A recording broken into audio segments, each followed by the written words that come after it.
A very very good afternoon to all my नादान परिंदों, कैसे हैं आप लोग? Good afternoon everyone. अगर ऑडियो वीडियो क्लियर है तो प्लीज जल्दी से मुझे एक यस या थम्स अप भेज दीजिए, फिर आज की अमेजिंग अमेजिंग क्लास को हम स्टार्ट करेंगे। क्या ऑडियो वीडियो सबको क्लियर है?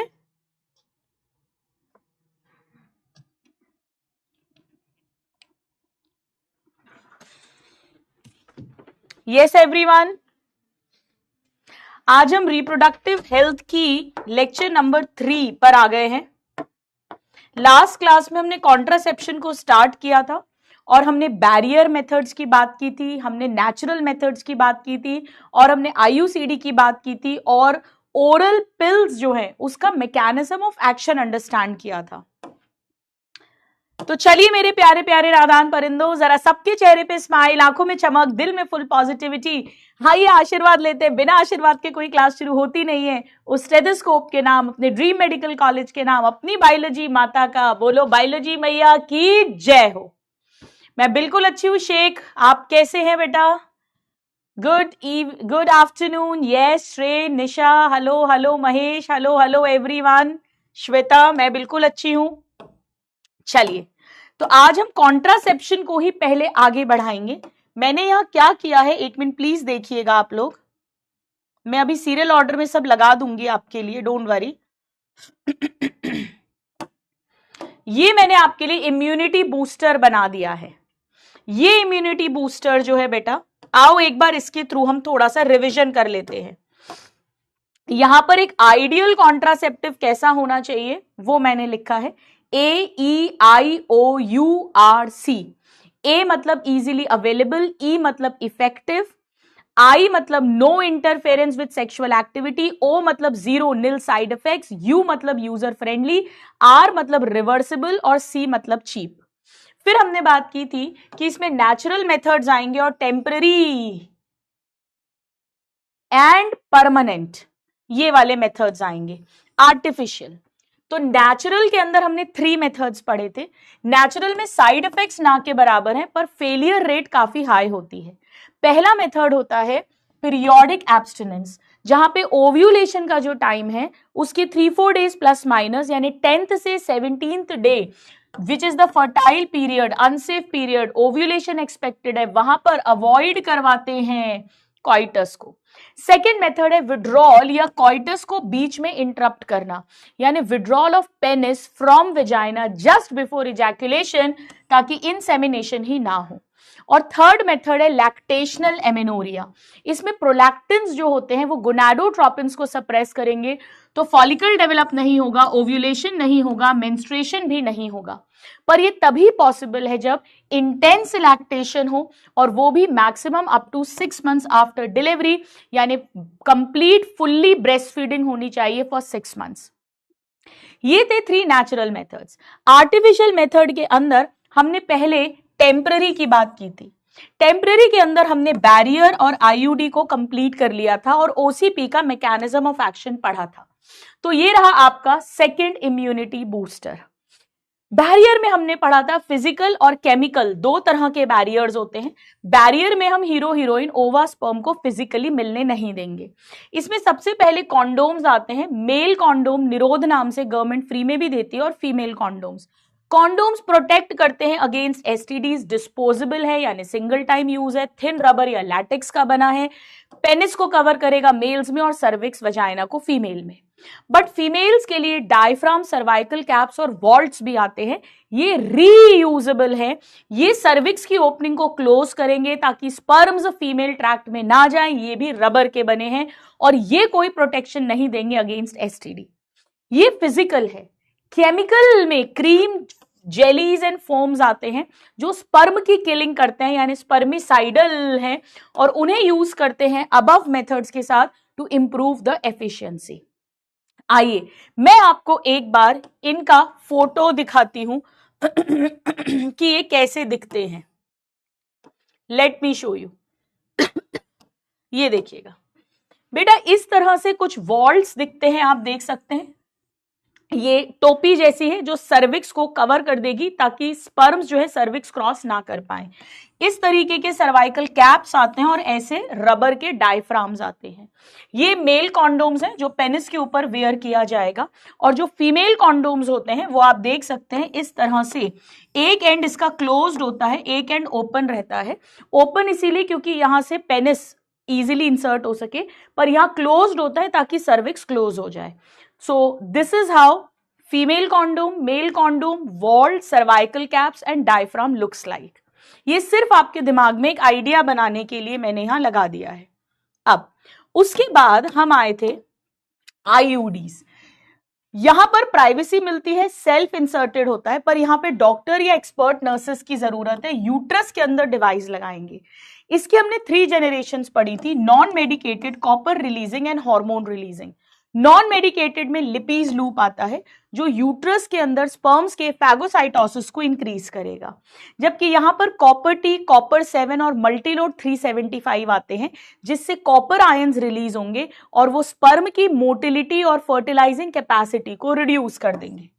हार्मोन रिलीजिंग के अंदर प्रोजेस्टासर्ट और लीवोनॉर्जेस्ट्रिल 20 यानी LNG 20 आते हैं, और ये सर्विक्स को, क्योंकि इनमें प्रोजेस्टेरॉन है, सर्विक्स के म्यूकस को थिक बनाएंगे, यानी सर्विक्स को हॉस्टाइल बना देंगे फॉर स्पर्म्स, स्पर्म की एंट्री को रिटार्ड करवाएंगे। और दूसरा, ये यूट्रस को अनसूटेबल बनाएंगे फॉर इम्प्लांटेशन, क्योंकि बेसिकली जब हाई प्रोजेस्टेरॉन होगा तो FSH LH सप्रेस होगा, तो ओव्यूलेशन नहीं होगा, फॉलिकल डेवलपमेंट नहीं होगा, ईस्ट्रोजन नहीं बनेगा, एंडोमेट्रियम मोटी नहीं होगी, सो इम्प्लांटेशन के लिए यूट्रस विल बिकम अनसूटेबल। हमने ये भी बात की थी कि IUDs are the ideal contraception to space between children या to delay the pregnancy. One of the most widely accepted contraceptive methods in India. फिर हम आए थे OCPs पर। इंजेक्टेबल और इम्प्लांट्स मैंने अभी आपको नहीं पढ़ाए थे। इसके बाद OCPs के अंदर मैंने आपको इतना बताया था कि बेसिकली इसमें टैबलेट्स ली जाएंगी, गोलियां, जिन्हें कॉमनली पिल्स कहते हैं। मैंने आपको ये बताया था ये 2 तरह की होंगी, एक जिसमें हार्मोन यानी स्टेरॉइड्स होंगे और एक जिसमें नहीं होंगे जिसे सहेली कहते हैं। मैंने ये भी बताया था कि ये 2 तरह की होंगी, ओनली प्रोजेस्टेरॉन या combined OCP estrogen plus progesterone. जो ओनली प्रोजेस्टेरॉन वाली है वो बिल्कुल हार्मोनल IUD की तरह ही बिहेव करेगी, यानी नंबर 1 सर्विक्स के म्यूकस की क्वालिटी थिक करके स्पर्म की एंट्री को रिटार्ड करवाएगा, और दूसरा यूट्रस को अनसूटेबल बनाएगा फॉर इम्प्लांटेशन। लेकिन जिसमें आप साथ में ईस्ट्रोजन भी दे रहे हैं वहां पर ये तो होगा ही होगा क्योंकि प्रोजेस्टेरॉन है, लेकिन आप तो बाहर से ईस्ट्रोजन दे रहे हो तो ईस्ट्रोजन एंडोमेट्रियम को मोटा तो करेगा, पर जब आप 21 दिन बाद गोली बंद कर दोगे तो वो झड़ जाएगी, यानी कुल मिलाकर यहां पर भी ओव्यूलेशन भी नहीं होगा, इम्प्लांटेशन भी नहीं होगा। अब मुझे आपका full full full full full concentration चाहिए। क्या यहां तक सबको समझ आ गया? तो जरा दिल दिल दिल दे दीजिए, बताइए। माला डी माला एंड कंबाइंड वाली होती है। अब मेरी बात फुल कंसंट्रेशन से सुनिए। बेटा देखो, हॉर्मोन्स वाले IUD जो हैं वो भी क्योंकि हाई प्रोजेस्टेरॉन है, FSH LH सप्रेस होगा, ओव्यूलेशन नहीं होगा, यूट्रस अनसूटेबल फॉर इम्प्लांटेशन होगा, और सर्वाइकल म्यूकस की क्वालिटी थिक होकर स्पर्म की एंट्री रिटार्ड करेगा। और ये भी सेम काम करेंगे और ये भी एक्चुअली सेम काम कर रहे हैं फाइनली। भले ही ईस्ट्रोजन है, भले ही एंडोमेट्रियम मोटी हो रही है, पर झड़ रही है, काम की नहीं है इम्प्लांटेशन के लिए। लेकिन जब IUD का मैकेनिज्म ऑफ एक्शन आएगा और मान लो ये तीनों लिखे और ऑल लिखा है तो आप ऑल लगा दोगे, लेकिन अगर कोई 2 चूज करने हैं IUD में, कोई 2 चूज करने हैं तो आप यही वाले दोनों करोगे। आप वहां पर इनहिबिट ओव्यूलेशन नहीं करोगे। हालांकि ओव्यूलेशन नहीं होता, ये बात सही है, ये है तरीका, इसीलिए भी प्रेगनेंसी नहीं हो रही है, लेकिन फर्स्ट चॉइस ये दोनों होंगे। और जब आप टैबलेट्स की बात करोगे, OCPs की बात करोगे, तो भी ये तीनों चीजें हो रही है, पर वहां पर फर्स्ट चॉइस ये वाले दोनों होंगे। तो ये तो दोनों में कॉमन है, हार्मोनल आईयूडी हो चाहे कोई भी स्टेरॉइड वाली गोली हो, टैबलेट हो, लेकिन हार्मोनल आईयूडी में इम्प्लांटेशन इनहिबिट वाला मेन पॉइंट होगा और यहां पर ओव्यूलेशन इनहिबिट वाला मेन पॉइंट होगा अकॉर्डिंग टू आवर एनसीईआरटी। क्या ये बात समझ आ रही है? मैं अभी इसको लिख भी दूंगी। अब आइए हम कहानी को आगे बढ़ाएंगे। चलिए अब हम स्टोरी आगे बढ़ाएंगे। आइए, let's start today's class. Let's start today's class. तो मैं लिख रही हूं, आपको लिखने की जरूरत नहीं है। हम बेसिकली स्टेरॉइड वाली ओसीपीज पढ़ रहे हैं। आइए समझाती हूं। बेटा इसमें क्या होता है, आप बनाइएगा मेरे साथ। एक पैकेट आता है टैबलेट्स का, गोलियों का एक पैकेट आता है, ठीक है, गोलियों का एक पैकेट आता है। इसके अंदर 21 गोली आती है, 1 2 3 4 5 6 7 8 9 10 11 12 13 14 15 16 17 18 19 20 21। ये 21 टैबलेट्स आती हैं, 21 टैबलेट्स, 21 टैबलेट्स ओसीपीज है। बेसिकली ईस्ट्रोजन प्लस प्रोजेस्टेरॉन की गोलियां आती हैं। अब मेरी बात ध्यान से सुनना। जैसे ही लेडी को ब्लीडिंग स्टार्ट होती है, हम लोग कहते हैं 5th डे, यानी 5 दिन के अंदर अंदर इस पैकेट को शुरू करना है। मान लो ये माला डी का पैकेट है, within 5 days. So start packet within 5 days of, start packet within 5 days of menstruation। जैसे ही पीरियड स्टार्ट होगा या मेंस्ट्रुअल साइकिल बोल दो, एक ही बात है बेटा, उसके 5 दिन के अंदर अंदर स्टार्ट करना है। 5 दिन के अंदर अंदर हमारी एनसीईआरटी कहती है। पर मैं as a doctor, as a gynaec क्या करती हूं, मैं उन्हें ऐसा नहीं बोलती। उसका कारण ये है कि अगर मैंने इन्हें बोला कि 5 दिन के अंदर अंदर टैबलेट शुरू करना, तो कभी लेडी 2nd डे करेगी, 1 जनवरी से पीरियड स्टार्ट हुआ तो कभी 2 जनवरी से करेगी, अगले महीने पता पड़ा 2 फरवरी से पीरियड स्टार्ट हुआ तो 4 फरवरी को कर रही है। तो इस चक्कर में कई बार ना ऐसा भी होता है कि पता पड़ा 5 दिन तक याद ही नहीं आया, 6th डे 7th डे हो गया, ऐसा भी होता है। हमारे यहाँ पे फीमेल्स मोस्टली अब तो बहुत अवेयर हो रहे हैं, आपकी जो जनरेशन है, अदरवाइज खुद को 2nd प्रायोरिटी पे रखती हैं, घर वालों का ज्यादा ध्यान रखती है। हस्बैंड को, बच्चों को, इन लॉज को, पेरेंट्स को कोई टैबलेट देनी होगी बड़ा ध्यान रखेंगी, पर अपने बारे में इतनी केयरफुल नहीं होती, तो कई बार भूल जाते हैं। तो मैं उन्हें ऐसे बोलती हूँ, जिस दिन से पीरियड शुरू होगा उसके अगले दिन से शुरू करना बहुत जरूरी है, बहुत जरूरी है, नहीं तो गड़बड़ हो जाएगी, फिर प्रेगनेंसी हो जाएगी। तो ऐसे ना आपको थोड़ा सा जोर देके ये बात बोलनी पड़ती है, थोड़ा स्ट्रेस देके बोलनी पड़ती है, ताकि उन्हें ध्यान रहे अगले ही दिन से लेना है, अगले ही दिन से लेना है। तो उन्हें मालूम है आज पीरियड स्टार्ट हुआ, मैं तो यहां तक बोलती हूँ जिस दिन पीरियड स्टार्ट हो उस दिन अगले दिन का अलार्म लगा लो मोबाइल में और अगले दिन से स्टार्ट करनी है। वैसे विदिन 5 डेज शुरू कर सकते हैं। अब विदिन फर्स्ट 5 डेज, ऑफकोर्स 1 जनवरी को पीरियड शुरू हुआ है तो 5 जनवरी तक कभी भी इस पैकेट को शुरू कर सकते हैं। अब डेली 1 टैबलेट खानी है, take daily 1 tablet for 21 days. अब इसमें भी लेडीज बोलती हैं हम भूल जाएंगे, हम तो भूल जाते हैं। तो देखो मैं आपको राज की बात बताती हूं, वैसे अगर कभी 1 टैबलेट मिस हो जाए, मान लो उसने 1 जनवरी को पीरियड आया, उसने 2 जनवरी से टैबलेट स्टार्ट की, मान लो 8 जनवरी की टैबलेट भूल गई, तो 9 जनवरी को 9th वाली और 8th वाली दोनों टैबलेट्स खानी चाहिए। पर मान लो वो एक और बार भूल गई, तो बेटा फिर ये कॉन्ट्रासेप्शन गड़बड़ हो गया है, फिर हॉर्मोन्स गड़बड़ हो गए हैं, फिर उस साइकिल में उन्हें कॉन्डोम्स भी यूज करना पड़ेगा ताकि प्रेगनेंसी ना हो। पर मैं ये भी नहीं बोलती कि एक बार भूल सकते हो, मैं तो बोलती हूँ कि इसको भूलना ही नहीं है, इसको भूल ही नहीं सकते हो आप, क्योंकि अगर आपने बोल दिया ना एक बार भूल सकते हो तो फिर तो वो भूलती ही जाएंगी। तो मैं उनको बोलती हूँ लेनी ही लेनी है और एक ही टाइम पर लेनी है। ये हॉर्मोन्स हैं, they work in a cycle, so I tell them you have to take it. और कैसे? मैं उनको कहती हूँ सबसे अच्छा तरीका, आप एक तो अपने मोबाइल में अलार्म लगा लो और ऐसे टाइम का अलार्म लगाओ, मोस्टली रात को जितने बजे सोते हो अराउंड उस टाइम का लगा लो, तकिए के नीचे रख लो, बेड साइड रख लो, अलार्म लगा लो, पर लेनी ही लेनी है। थोड़ा सा डराना पड़ता है ताकि थोड़ा वो कॉशियस हो जाए उस चीज को लेकर।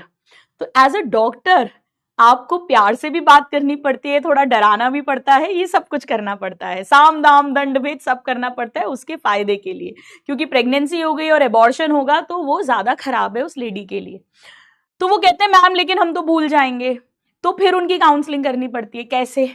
ऐसे कैसे भूल जाओगे? आप ब्रश करना नहीं भूलते, आप खाना खाना नहीं भूलते। जैसे मैं राजस्थान में प्रैक्टिस करती हूँ, पहले मैं मध्य प्रदेश में प्रैक्टिस करती थी, तो यहाँ पर पियर में बात करना, मायके में मम्मी से बहन से बात करना रेगुलर रूटीन होता है। तो मैं कहती हूँ देखो आप अपने पियर में मम्मी को तो रोज फोन लगाते हो, वो तो नहीं भूलते, फिर इतनी गोली जरूरी कैसे भूल सकते हो जिससे प्रेगनेंसी हो जाए फिर एबॉर्शन करना पड़ेगा। तो ऐसे करके उनको स्ट्रेस देना पड़ता है। तो with in 5th days tablet start करी और डेली एक टैबलेट लेनी है 21 दिन तक लगातार। सीक्वेंस में उनको सिखा देते हैं, बोले रोज एक गोली खाना आप, और इस पे लिखा भी रहता है ऐसा 1 2 3 4 5 6 7 डेली एक एक टैबलेट खानी रहती है। अब फिर उसके बाद में बेटा टैबलेट बंद कर देते हैं, stopped after 7 days 21 days, stopped after 21 days, क्योंकि पैकेट खत्म हो गया। अब मेरी बात ध्यान से सुनना, अगर आपने प्रॉपर काउंसलिंग नहीं की तो मान लो 1 जनवरी से गोली शुरू करी, मान लो 31 दिसंबर को पीरियड आया, 1 जनवरी से टैबलेट शुरू करी, 21 जनवरी को टैबलेट खत्म हुई, 22 जनवरी को आपके पास में फोन आ जाएगा, आपके पास में फोन आ जाएगा, ट्रिंग ट्रिंग, हेलो मैम मेरे तो पीरियड्स ही नहीं आए। सीधे ऐसे ही बोलते फोन उड़ा के, मैडम मेरे पीरियड्स ही नहीं आए, मेरी तो ब्लीडिंग ही शुरू नहीं हो रही है। फिर उनसे पूछते हैं आप कौन बोल रहे हैं, अच्छा कौन सी टैबलेट ले रहे थे। वैसे तो हम अपने पेशेंट्स को पहचानते ही हैं, बट समटाइम्स इतने सारे पेशेंट्स होते हैं तो you have to ask them कौन सी टैबलेट की बात कर रहे हो। तो फिर वो बताते हैं कि वो गोली ले रही थी मैं 21 दिन वाली। फिर उनको पूछते हैं गोली बंद कब हुई, तो बोलती कल बंद हुई। तो आपको पहले ही काउंसलिंग करनी है कि गोली बंद होते ही ब्लीडिंग नहीं होगी, ब्लीडिंग होने में हफ्ता भर तक लग सकता है, 5-7 दिन लग सकते हैं, किसी के 2 दिन में ब्लीडिंग हो जाएगी, किसी के 5 दिन में, किसी को 7 डेज तक भी लग सकते हैं। हाँ तब भी अगर ब्लीडिंग नहीं होती है तो फिर आप हमको बताना, फिर अपन आगे चेक करेंगे। यानी there will be a gap of 7 days. 7 days अपन लिख रहे हैं, वैसे 2-4 दिन, 5 दिन, 7 दिन तक भी लग सकता है। इस दौरान पीरियड्स आएंगे उसके, ड्यूरिंग विच मेंस्ट्रुएशन अकर्स। आपको रियल लाइफ की बातें बता रही हूं जो हम लोग रोज प्रैक्टिस में करते हैं। During which menstruation occurs, during which menstruation occurs, इन 7 दिन के गैप में। और फिर हम उन्हें बोलते हैं कि जैसे ही पीरियड्स आएगा ना उसके अगले दिन से नेक्स्ट पैकेट शुरू कर देना। तो जैसे ही पीरियड्स आएगा उसके अगले दिन से नेक्स्ट पैकेट स्टार्ट कर देना, स्टार्ट नेक्स्ट पैकेट। और ऐसा आप तब तक करते रहना टिल वो प्रेगनेंसी नहीं चाहते, टिल दे वांट कॉन्ट्रासेप्शन। 6 महीने तक तो लगातार ये ले ही सकते हैं। मैं पर्सनली बात करूं तो मैं 6 महीने से ज्यादा एक बार में ये टैबलेट नहीं देती हूं। मैं 6 महीने के बाद बोलती हूं कि अगर अभी भी प्रेगनेंसी नहीं चाहिए तो फिर 1 महीना 2 महीना आप लोग बैरियर मेथड यूज कर लो या नेचुरल मेथड यूज कर लो। मेनली बैरियर ही हम लोग एडवाइस करते हैं, और फिर उसके बाद वापस से ये 6 महीने तक पैकेट ले सकते हैं। ठीक है। अब यानी 1 जनवरी से अगर टैबलेट शुरू की, 21 जनवरी को टैबलेट पैकेट खत्म हुआ, मान लो उसका 25 जनवरी को पीरियड आया तो 26 जनवरी से फिर पैकेट शुरू कर दिया। बेसिकली इसमें ईस्ट्रोजन प्लस प्रोजेस्टेरॉन है। वही कहानी होगी कि बहुत ज्यादा ईस्ट्रोजन प्रोजेस्टेरॉन हाई डोज में दे रहे हो, फॉलिकल डेवलप नहीं होगा, ओव्यूलेशन नहीं होगा, लेकिन ईस्ट्रोजन के कारण एंडोमेट्रियम मोटी होगी। पर जैसे 21 दिन बाद टैबलेट खत्म होगी तो ईस्ट्रोजन सडनली विड्रॉ होगा, प्रोजेस्टेरॉन सडनली विड्रॉ होगा, कॉर्पस ल्यूटियम तो बन नहीं रहा है बेटा, ओव्यूलेशन हो नहीं रहा, कॉर्पस ल्यूटियम बन नहीं रहा, बॉडी के अंदर प्रोजेस्टेरॉन रिलीज हो नहीं रहा है, ईस्ट्रोजन हो नहीं रहा है। बाहर से जो ईस्ट्रोजन प्रोजेस्टेरॉन दे रहे थे जिसने एंडोमेट्रियम मोटी की थी वो आपने स्टॉप कर दिया, तो एंडोमेट्रियम झड़ेगी और उस कारण से पीरियड्स आ जाएंगे। तो बहुत सेफ मेथड है कॉन्ट्रासेप्शन का। अब इसमें भी कई बार ऐसा होता है कि कुछ लेडीज भूल जाती हैं, फिर भी गोलियां भूल जाती हैं। ये 7 दिन वाला उनको समझ में ही नहीं आता कॉन्सेप्ट। तो कुछ कंपनीज ने, कुछ फार्मास्यूटिकल कंपनीज ने बड़ी अक्ल लगाई। उन्होंने कहा एक काम करते हैं, अपन तो 28 गोलियां रख देते हैं। इसमें से ये जो 7 टैबलेट्स है ना, ये वाली जो 7 टैबलेट्स हैं आखिरी की, ये आयरन की टैबलेट्स हैं, आयरन टैबलेट्स, आयरन की गोली है। मतलब अब क्या होगा, ध्यान से समझना। 1 तारीख से 1 जनवरी से 21 जनवरी तक तो वो हॉर्मोन्स ले रही है, ओसीपीस। मैंने कहा था 1 हफ्ता वेट करना। मान लो उसका 25 जनवरी को पीरियड्स आए, तो उसे 26 जनवरी से नेक्स्ट पैकेट शुरू करना था, पर एक्चुअली 5 दिन के अंदर अंदर कर सकती है, यानी 26 से लेके 30 जनवरी के बीच में उसे नेक्स्ट पैकेट शुरू करना था। ठीक है। और इस टाइम पर ब्लीडिंग भी हुई थी उसके, तो ब्लीडिंग हुई है तो ब्लड मतलब आरबीसी यानी हीमोग्लोबिन का लॉस भी हुआ है। अब हमने क्या किया, 28 गोली का पैकेट बना दिया। तो 1 से 21 तक तो ओसीपीज हैं, और 22 जनवरी से 22, 23, 24, 25, 26, 27, 28 जनवरी तक उसने आयरन की गोलियां ली। बेटा जब वो आयरन की गोली ले रही है ना, उसी दौरान उसकी ब्लीडिंग भी स्टार्ट हो गई। मान लो उसकी ब्लीडिंग 25 तारीख को शुरू हो गई, मान लो उसके पीरियड्स आ गए, तो कोई बात नहीं है ना बेटा, वैसे भी वो 26 से 30 तक के बीच में गोली पैकेट स्टार्ट कर सकती थी ना, तो वो तो 28 के बाद यानी 29 तारीख से नया पैकेट शुरू कर देगी। तो बात तो वही पड़ रही है। इसमें क्या हो गया, कोई लफड़ा ही नहीं रहा भूलने का, कब से शुरू करना है। हम तो उसको बोलेंगे कि तुम एक काम करो, तुम तो यहां से 6 पैकेट खरीद के चले जाओ और लगातार ये गोलियां खाते रहो। तो 28 ये खत्म होगी, अगले दिन से फिर 28, अगले दिन से फिर 28, अगले दिन से फिर 28। पर इसका कलर भी अलग होता है, उनको बता देते हैं, टैबलेट पे लिखा भी रहता है 1 2 3 4 एरो बने रहते हैं कि ऐसे ऐसे ही खाना भैया, उल्टा मत खा लेना। मजे आ रहे हैं। ये मैंने आपको रियल बात बताई कि ऐसे 7 दिन में आयरन टैबलेट्स भी दे देते हैं। तो आयरन तो अच्छा ही है बेटा, आयरन तो अच्छा ही है। Iron tablets to compensate for blood loss, क्योंकि ब्लड लॉस तो होता ही है, to compensate for blood loss. आ गए मजे।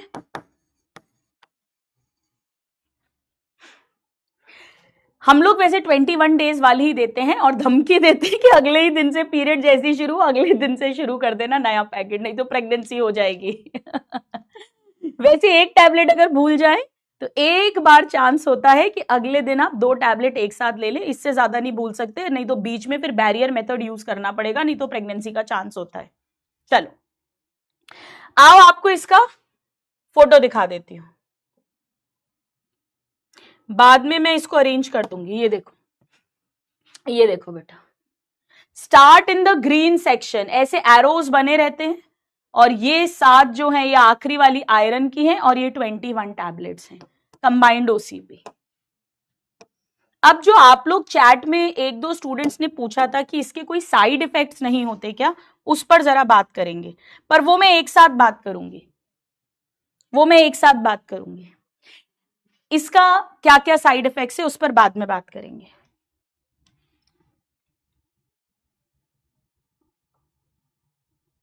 इतना हो जाए तो मुझे एक बार डन कर दो बेटा, डन डनाडन डन।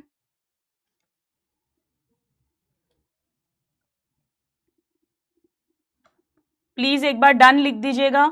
हमने नेचुरल मेथड कर लिए, टेम्पररी आर्टिफिशियल में हमने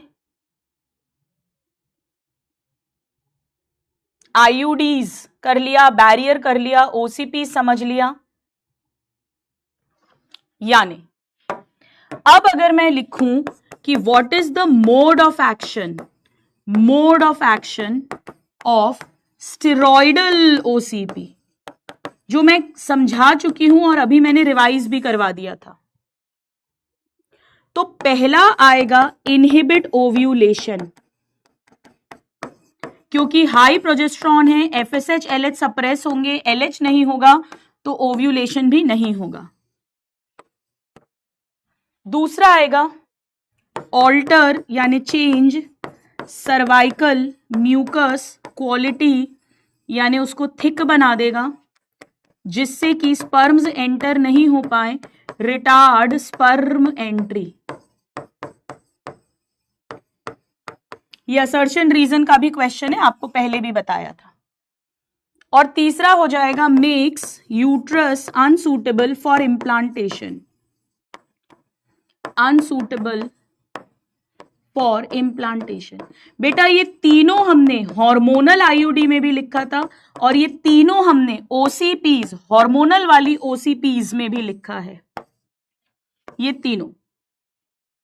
लेकिन ये दोनों फर्स्ट चॉइस होंगे यहां पे और ये दोनों फर्स्ट चॉइस होंगे हार्मोनल आईयूडी के लिए। अगर तीनों लिख के ऑल आ जाए तो बात अलग है, अदरवाइज फर्स्ट टू मेन होंगे ओसीपी के लिए, सेकेंड और थर्ड मेन होंगे हार्मोनल आईयूडी के लिए। और वैसे अगर तीनों लिखे किसी में भी और ऑल लिखे तो ऑल में कोई प्रॉब्लम नहीं है।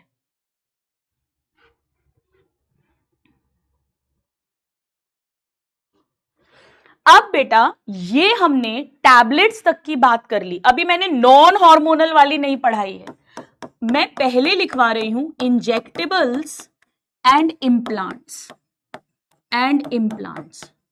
बेटा मेरी बात बहुत ध्यान से सुनिएगा, एक्चुअली जो इंजेक्शंस आते हैं वो भी ऐसे ही होते हैं, ओनली प्रोजेस्ट्रॉन वाले या ईस्ट्रोजन प्लस प्रोजेस्ट्रॉन वाले।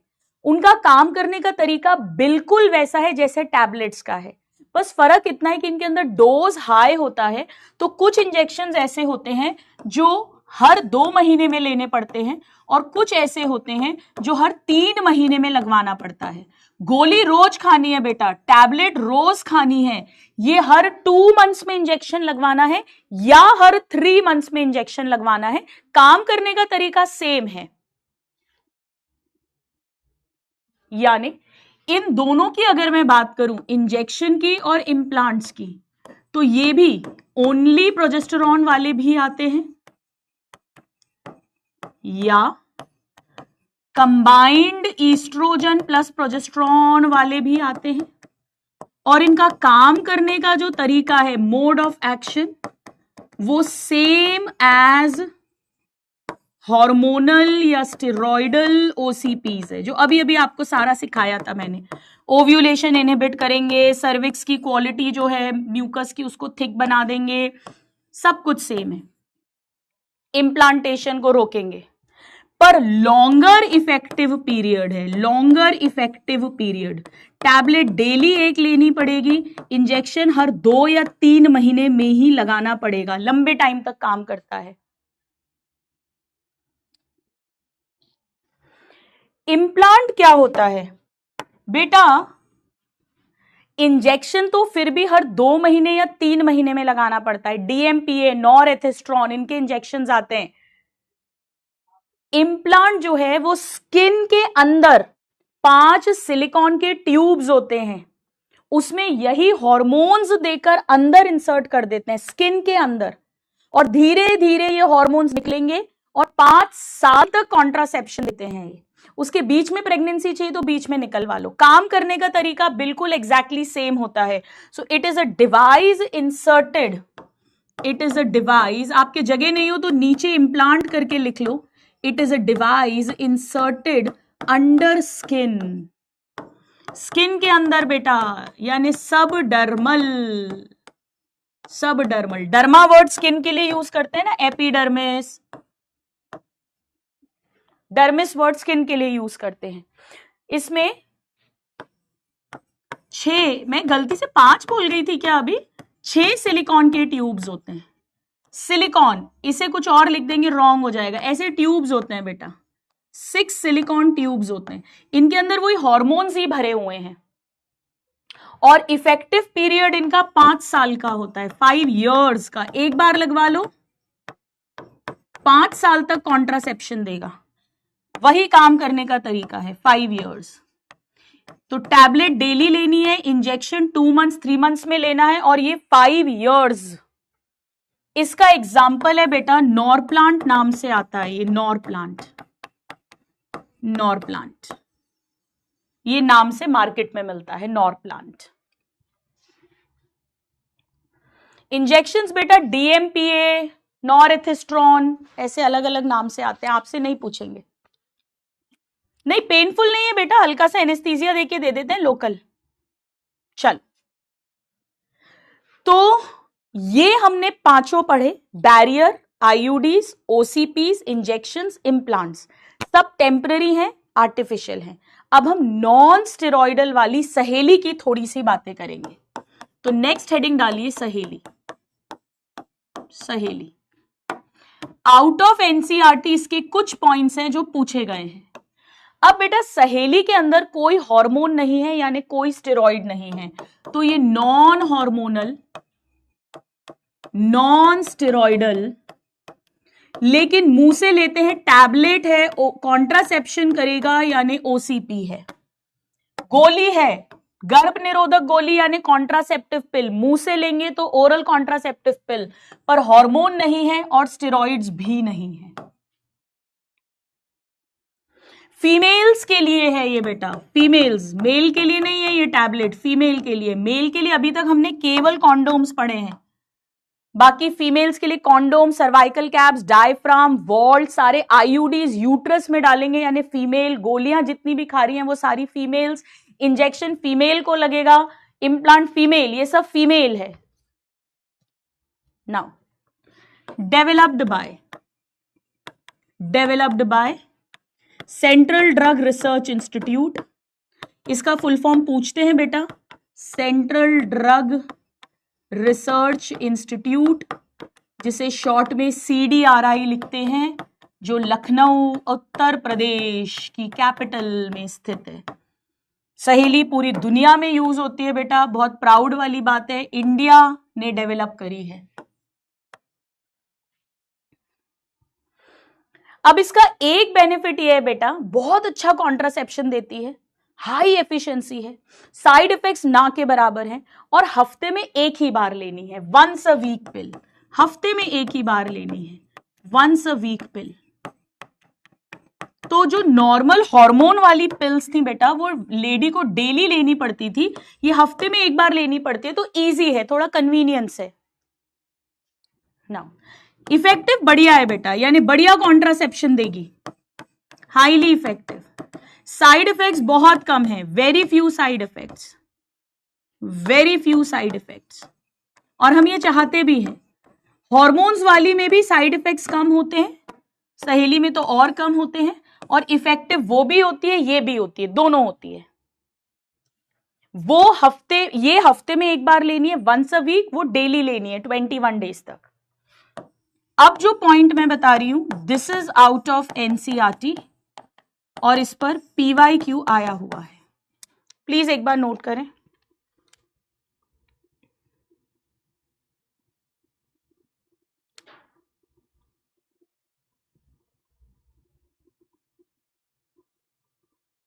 चलिए, अब इसके अंदर बेटा एक केमिकल होता है, एक केमिकल, हार्मोन नहीं है, उसका नाम है सेंट क्रोमेन या और मिलॉक्सीफेन।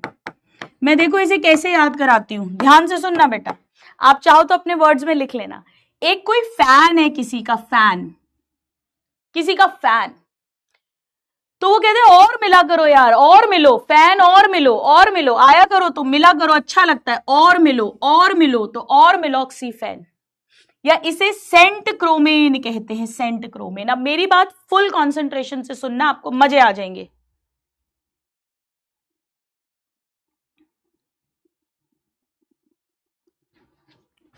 देखो, आप सबको इतना मालूम है कि मान लीजिए ये यूट्रस है पूरा, और ये एंडोमेट्रियम है, ये एंडोमेट्रियम है बेटा। आप सबको आइडिया है कि जब नॉर्मली हमारी साइकिल हो रही है, फॉलिकुलर फेज हुआ, फॉलिकल डेवलपमेंट हुआ, ईस्ट्रोजन हार्मोन ओवरी में रिलीज हुआ, ब्लड में डाला गया, और वो यूट्रस के पास आता है।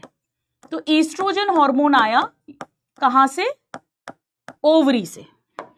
और ईस्ट्रोजन हार्मोन जो है ये स्टेरॉइड हार्मोन है, तो इसका रिसेप्टर सेल के अंदर होगा, ना कि मेम्ब्रेन में। ये मैं केमिकल कोऑर्डिनेशन में पढ़ा चुकी हूं। तो इसका रिसेप्टर जो होता है वो अंदर होता है बेटा। तो ये मान लो इसका रिसेप्टर है, ये एंडोमेट्रियम के सेल के अंदर है बेटा, ये ईस्ट्रोजन का रिसेप्टर है, ईस्ट्रोजन का रिसेप्टर। ये एंडोमेट्रियम के सेल के अंदर है। अब जब ये गोली लेती है वो लेडी, तो इसके अंदर जो केमिकल है ये इन रिसेप्टर्स को ब्लॉक कर देगा। अब मेरी बात ध्यान से सुनना बेटा, जब ये रिसेप्टर ही ब्लॉक हो जाएगा तो जो हार्मोन आ रहा है वो इसके साथ जुड़ ही नहीं पाएगा, और जब वो जुड़ नहीं पाएगा तो वो काम नहीं कर पाएगा। हार्मोन रिसेप्टर के साथ जुड़कर ही तो काम करता था। याद आ रहा है आपको? ईस्ट्रोजन अंदर आता था, रिसेप्टर के साथ जुड़ता था, तभी तो फिर डीएनए, उससे आरएनए, उससे प्रोटीन बनते थे, तभी तो एंडोमेट्रियम के सेल्स मल्टीप्लाई करते थे, तभी तो वो प्रोलिफरेट मोटी होती थी। तो वो तो हो ही नहीं पाएगी, यानी this will block estrogen receptors on uterine endometrium. जो यूट्रस की एंडोमेट्रियम के सेल्स के अंदर ईस्ट्रोजन के रिसेप्टर्स हैं, उन्हें ये केमिकल ब्लॉक कर देता है, ब्लॉक कर देता है, ब्लॉक कर देता है।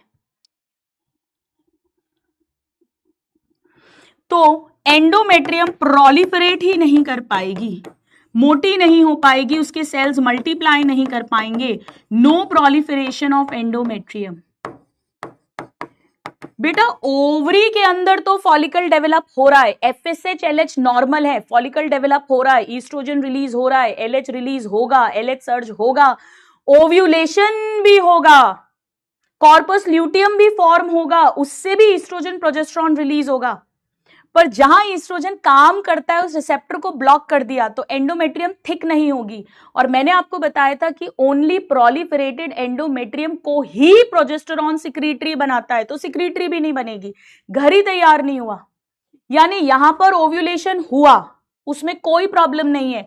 अभी तक जब हार्मोनल आईयूडीज थे, ध्यान से सुनो, या हार्मोन्स वाली ओसीपीज थी, उनमें ओव्यूलेशन नहीं हो रहा था। ब्रेस्ट फीडिंग में भी ओव्यूलेशन नहीं होता है, क्योंकि हार्मोन्स के कारण FSH LH सप्रेस हो रहे थे। यहां ऐसा कुछ भी नहीं हो रहा, वो नॉर्मल चल रहा है बॉडी में। ईस्ट्रोजन प्रोजेस्टेरॉन भी रिलीज हो रहा है, तो सर्वाइकल म्यूकस की क्वालिटी पे भी फर्क नहीं पड़ रहा, स्पर्म्स भी एंटर हो रहे हैं, हीरोइन भी आ रही है, हीरो भी पहुंच रहा है, फर्टिलाइजेशन बिल्कुल हो सकता है, कोई प्रॉब्लम नहीं है।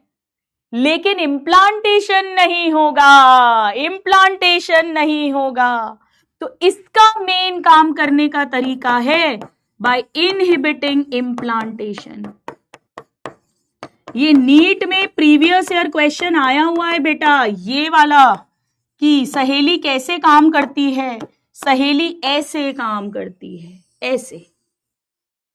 FSH LH नॉर्मल है, ईस्ट्रोजन प्रोजेस्टेरॉन नॉर्मल है, कॉर्पस ल्यूटियम फॉर्म होगा, सर्वाइकल म्यूकस की क्वालिटी नॉर्मल है, पर इम्प्लांटेशन नहीं होगा। आ गए मजे? मैं यहां लिख देती हूं ताकि आपको याद रहे बेटा कि फॉलिकल डेवलपमेंट होगा और ओव्यूलेशन भी होगा, ये सब होगा, ये सब होगा, सिर्फ ये गड़बड़ होगी। प्लीज लिख लीजिएगा, ये out of NCERT previous year question है, ये वाला, this was asked.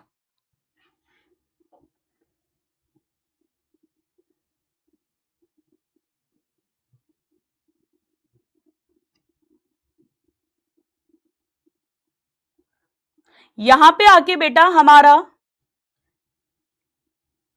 Temporary contraception complete होता है। टेम्पररी कॉन्ट्रासेप्शन, एक बार प्लीज अपनी एनसीईआरटी ओपन करिएगा, एक बार एनसीईआरटी ओपन करो, ये एक एक वर्ड अब आप पढ़िएगा।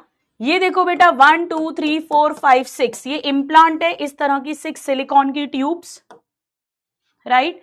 ये एक एक शब्द मैंने आपको बता दिया और ये भी मैंने आपको बता दिया, सारा एक एक वर्ड आपको बता दिया है। अब आइए नेक्स्ट हेडिंग डालते हैं। तो यहां हमने नेचुरल कंप्लीट कर लिया और टेम्पररी आर्टिफिशियल कंप्लीट कर लिया। अब हम परमानेंट आर्टिफिशियल की बात करेंगे, यानी स्टेरिलाइजेशन या परमानेंट कॉन्ट्रासेप्शन। बेटा सीधी सी बात है, ये फाइनल मेथड है, ये कोई कपल तभी करवाएगा जब उसकी फैमिली कंप्लीट हो गई है, 2 बच्चे चाहिए थे, 2 बच्चे हो गए, या 1 बच्चा चाहिए था अब नहीं चाहिए।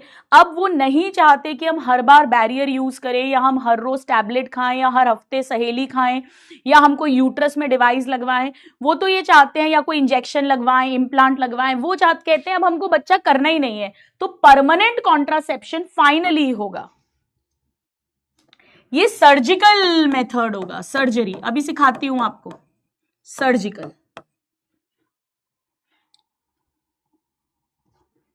सो ये फाइनल यानी terminal method to prevent any more pregnancies,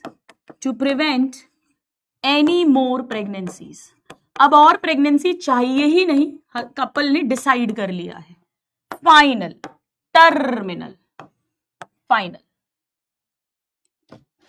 highly effective है बेटा, यस, और रिवर्सिबिलिटी पुअर है, होनी भी चाहिए। अगर रिवर्सिबिलिटी, क्योंकि उसने तो कपल ने तो डिसाइड कर लिया हमें बच्चा चाहिए ही नहीं। टेम्पररी वालों की रिवर्सिबिलिटी बहुत बढ़िया होती है, इफेक्टिव भी होते हैं। इफेक्टिव तो होना ही चाहिए कॉन्ट्रासेप्शन, वरना किस काम का। कॉन्ट्रासेप्टिव यूज कर रहे हो और प्रेगनेंसी हो रही है तो मतलब ही क्या निकलेगा। लेकिन इसकी रिवर्सिबिलिटी पुअर होती है। अब ये क्या करता है, अभी आपको सिखाऊंगी, ये गैमीट के ट्रांसपोर्ट को ब्लॉक करेगा। अभी सिखाऊंगी बेटा, अभी सिखाऊंगी, डोंट वरी। ये लाइन अभी थोड़ी सी देर में आपको समझ में आ जाएगी, थोड़ी सी देर में काम करने का तरीका अभी समझ आएगा। आइए, अगर कम जगह बची है तो प्लीज एक नया पेज ले लो, और उसको हम हाफ में डिवाइड कर देते हैं। एक तरफ मेल और एक तरफ फीमेल, दोनों का अंडरस्टैंड करेंगे। कल मैंने बताया था बेटा कि मेल्स के अंदर वासा डिफरेंस कट की जाती है, वासा डिफरेंस, तो वासेक्टमी, और फीमेल के अंदर फैलोपियन ट्यूब, तो ट्यूबेक्टमी। अभी सिखाती हूं, एक बार मेरे साथ नोट कर लो बस। ट्यूबेक्टमी इन फीमेल्स, यहां तक क्वेश्चन आया है जो बहुत इजी बात है, और वासेक्टमी। बेटा हम लोग क्या करते हैं समझना, वासेक्टमी करने के लिए सबसे पहले जो स्क्रोटम है, स्क्रोटम में कट लगाते हैं। तो स्क्रोटम के अंदर आप जानते हो टेस्टिस है, टेस्टिस के पोस्टीरियर एपिडिडाइमस है, और एपिडिडाइमस से वासा डिफरेंस निकलती है। तो स्क्रोटम में कट लगाते हैं, वहां से अंदर एंटर करते हैं, और फिंगर के थ्रू वासा डिफरेंस को हल्का सा बाहर निकालते हैं, और बाहर निकालकर ऐसे टाई बांधते हैं और कट कर देते हैं। यानी ये वासा डिफरेंस यहां कट लगा दिया, ऊपर की अलग रह गई, नीचे की अलग रह गई, बीच में कट लगाकर बांध दिया। और ये दोनों तरफ करना पड़ेगा क्योंकि दोनों टेस्टिस में स्पर्म्स बन रहे हैं। बेसिकली आपने पुल तोड़ दिया, ब्रिज तोड़ दिया। स्पर्म बनेगा, हाँ बनेगा। गैमीट फॉर्मेशन होगा, हाँ होगा। टेस्टिस में आएगा, एपिडिडाइमस में आएगा, वासा डिफरेंस में आएगा, पर उससे आगे नहीं पहुंचेगा एजैकुलेटरी डक्ट में।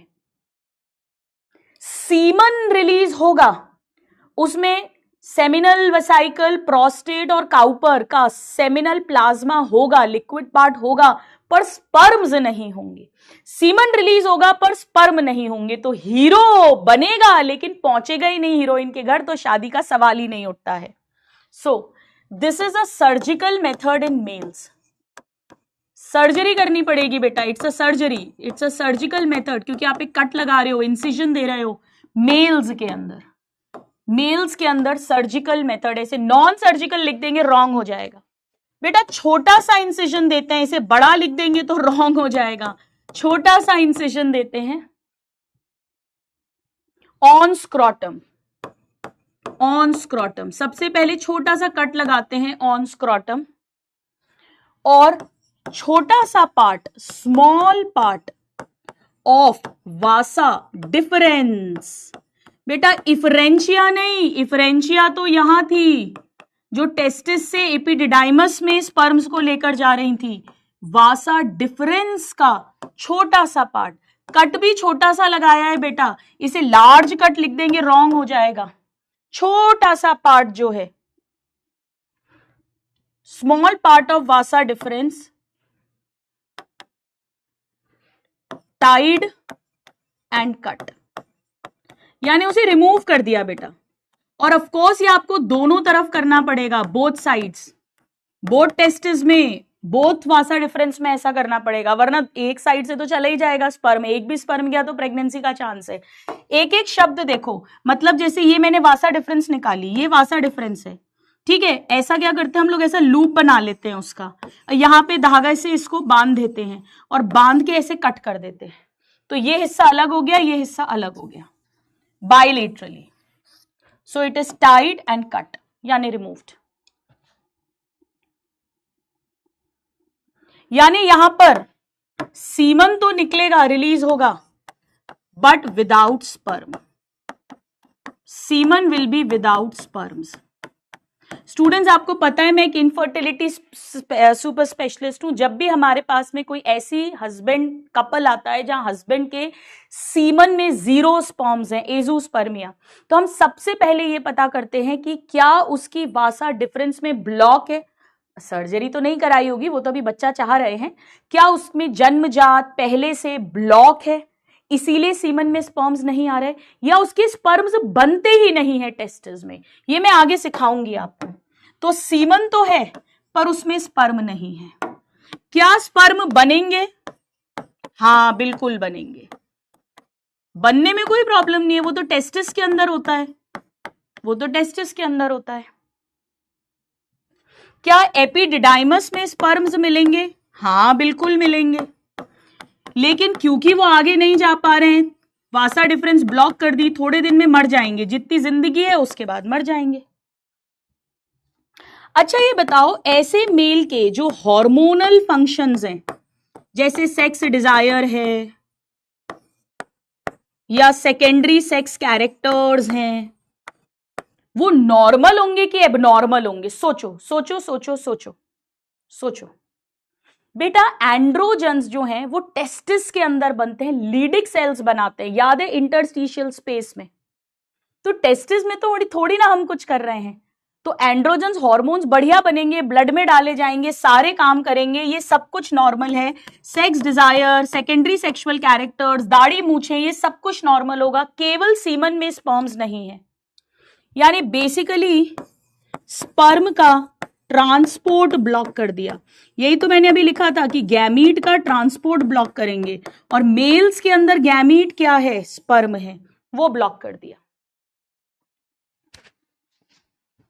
यस नॉर्मल, बिल्कुल सब लोग सही लिख रहे हैं चैट्स में, वेरी गुड। अब फीमेल्स के अंदर इसे बोलते हैं बेटा पुरुष नसबंदी।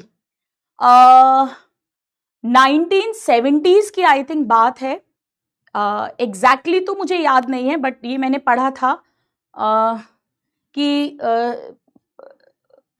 जो भी गवर्नमेंट थी उसके कोई एक नेता थे, मैं अभी नाम नहीं लूंगी क्योंकि आप लोग जो है बहुत ज्यादा ट्रोलिंग हो जाती है आजकल।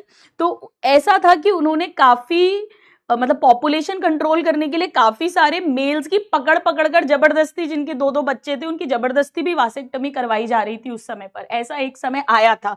बट एनीवेज वो बहुत दिन तक नहीं चल पाया था, फिर डेथ भी हो गई थी उनकी। सर्जिकल मेथड इन फीमेल्स, अब जाके गूगल करके टाइम कतई बर्बाद मत करना कि वो कौन से नेता थे, ठीक है, अपने को क्या करना, वो समय गया। चलो, सर्जिकल मेथड इन फीमेल्स।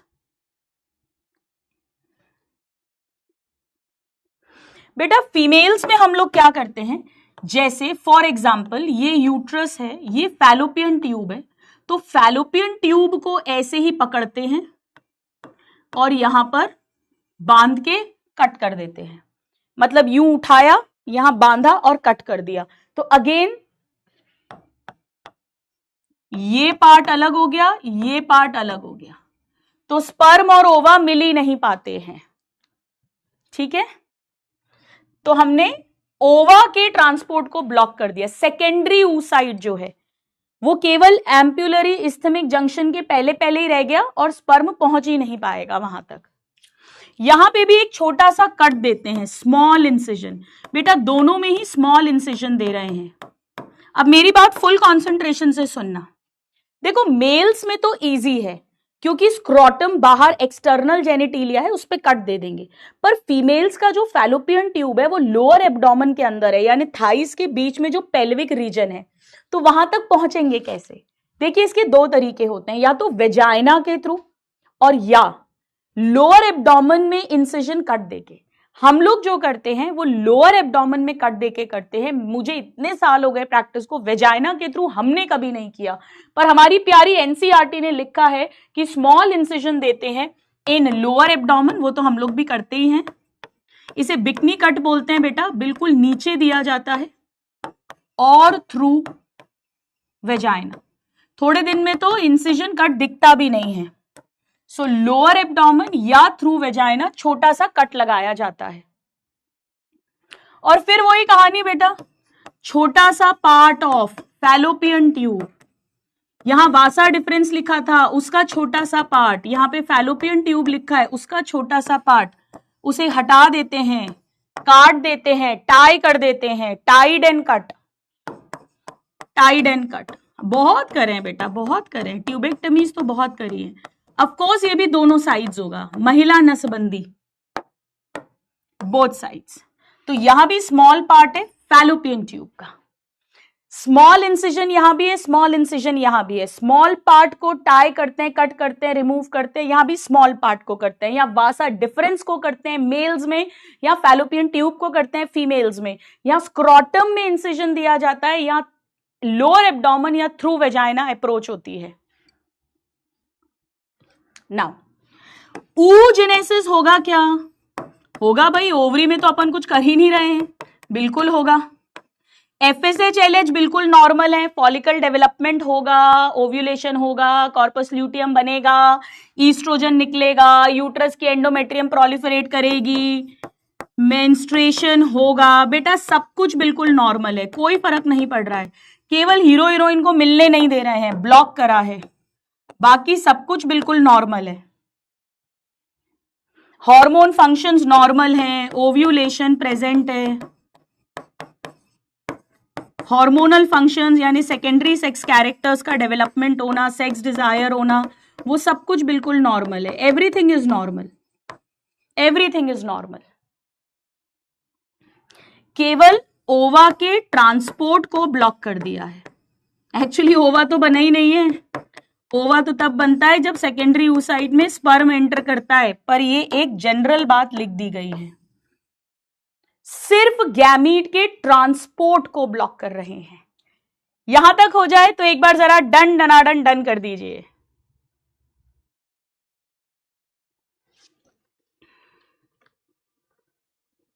अभी 1 घंटे पहले कहां से छोड़ दूं?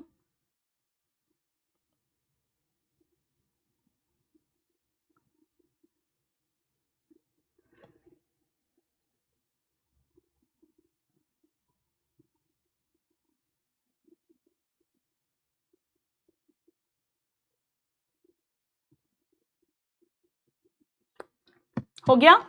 चल अब मैं आपको एक रियल बात बताती हूं। ये जो अपन लिख लेते हैं ना पुअर रिवर्सिबिलिटी, इसके बारे में एक बात बताती हूं।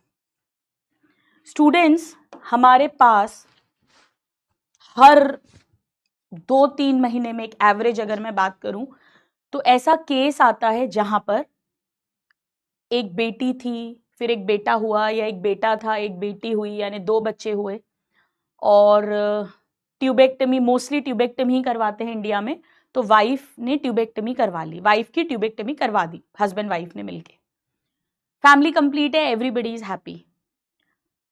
बच्चे बड़े बड़े हो गए, 15 साल का लड़का, 18 साल का लड़का, ये मैंने खुद कितने ही केसेस ऐसे देखे हैं। कोई बीमारी हो गई जानलेवा, डेथ हो गई, एक्सीडेंट हो गया। ये केस मैंने जयपुर का देखा था, मैं नाम तो नहीं रिवील करूंगी, Hippocratic oath, privacy of the patient, newspapers में भी बहुत आया था। 10th क्लास में लड़का था, बच्चा था, very effluent family, very rich family, BMW लेकर अपने फ्रेंड्स के साथ घर से निकल गया, और इतनी रैश, काफ़ी स्पीड में गाड़ी थी, एक्सीडेंट हुआ, ऑन द स्पॉट डेथ हो गई। और अब ऐसे कपल्स चाहते हैं कि हमारे को एक बच्चा और हो, लड़का हो जाए मैम, लड़की हो जाए, बस एक बच्चा और हो जाए, क्योंकि दूसरा जो बच्चा है उसको एक भाई बहन मिल जाए हमारे बाद। ट्रॉमा भी होता है, दुख भी बहुत होता है, तो वो एक और बच्चा चाहते हैं। तो वो पहला काम जो बोलते हैं वो कहते हैं कि हमारे नसबंदी का ऑपरेशन खोल दो, यानी ट्यूबेक्टमी को रिवर्स कर दीजिए, ट्यूबेक्टमी को रिवर्स कर दीजिए। इसका एक ऑपरेशन होता है जिसे ट्यूबोप्लास्टी कहते हैं, जहां पर हम वापस से इन दोनों ट्यूब को जोड़ भी देते हैं। पर बेटा ट्यूब तो भले ही जुड़ जाता है, लेकिन मैंने आपको बताया था कि जो फैलोपियन ट्यूब होता है उसमें याद है आपको सीलिएटेड एपिथेलियम होती है, बाल जैसे छोटे छोटे सीलिया होते हैं, मैंने बताया था बेटा। वो सीलिया डैमेज हो जाते हैं, तो अगर मान लो ट्यूब जुड़ भी गई है तो वो सीलिया डैमेज हो गए हैं, तो अगर स्पर्म और ओवा मिल भी गया, जाइगोट बन भी गया, तो जब उसे 2 सेल 4 सेल 8 सेल ये ट्यूब में जा रहा है तो वो कहीं ना कहीं अटक के, ऐसे केसेस में एक्टोपिक प्रेगनेंसी का हाई रिस्क होता है और वो जानलेवा होती है, और कई बार तो प्रेगनेंसी होती ही नहीं है। तो हमारे पास ऐसे बहुत कपल्स आते हैं जिन्होंने ट्यूबेक्टमी कराई 16 17 18 साल पहले, बच्चे की डेथ हो गई, ट्यूबोप्लास्टी करवाकर आए हैं, ऑपरेशन करवाए हुए 6 महीने 8 महीने 1 साल हो गए, प्रेगनेंसी के लिए ट्राई कर रहे हैं पर प्रेगनेंसी नहीं हो रही है। तो ऐसे केसेस के लिए ही सबसे पहले IVF, जो हम आगे सीखेंगे, इन विट्रो फर्टिलाइजेशन का डेवलपमेंट हुआ था। वहां ट्यूब को ही बाईपास कर देंगे, मैं आपको सिखाऊंगी कैसे होगा, बॉडी के बाहर फर्टिलाइजेशन कराएंगे क्योंकि ट्यूब डैमेज हो गई है। हर 2-3 महीने में आप मान के चलिए इस तरह के केसेस हमारे पास कॉमनली आते हैं। यस, एक्टोपिक का हाई रिस्क होता है ट्यूबोप्लास्टी वाले जो केसेस होते हैं उनमें। इसीलिए आजकल एक चीज और करते हैं हम लोग ना, अब इसको सूचर से टाई नहीं करते बेटा, आजकल एक सिलिकॉन की रिंग आती है, फैलोप रिंग बोलते हैं, वो रिंग लगाकर छोड़ देते हैं यहां पर, तो कनेक्शन भी कट हो जाता है, और ऐसे काट के सूचर धागा भी नहीं लगाया है कि सीलिया डैमेज हो जाए। तो अगर कभी कुछ ऐसा हो तो ट्यूबोप्लास्टी के बेटर रिजल्ट्स आते हैं प्रेग्नेंट होने में, तो वो फैलोप सिलिकॉन की रिंग भी लगाई जाती है। आजकल जो है हम लोग वही करते हैं। तो ट्यूबोप्लास्टी जो है, वासेक्टमी, ट्यूबेक्टमी, ये तो गवर्नमेंट हॉस्पिटल्स में बहुत ही कम में, इवन फ्री में भी होती है। कई सारे मोस्टली फ्री में ही होती है गवर्नमेंट हॉस्पिटल्स में, प्राइवेट हॉस्पिटल्स में ऑफ कोर्स पैसे तो लगेंगे। तो चलिए आगे की कहानी की बात करते हैं। तो अब जो आप लोग पूछ रहे थे कि कोई साइड इफेक्ट्स नहीं है क्या कॉन्ट्रासेप्शन के, आइए उसकी बात कर लेते हैं। So possible ill effects of contraception, क्या बुरे इफेक्ट हो सकते हैं? अच्छा तो हम समझ गए, प्रेगनेंसी नहीं चाहिए तो प्रेगनेंसी नहीं होगी। पॉसिबल इल इफेक्ट्स, भैया स्क्रीन, या साइड इफेक्ट्स कह लो, एनसीईआरटी में दिए हुए हैं, आइए इसको हम समझते हैं।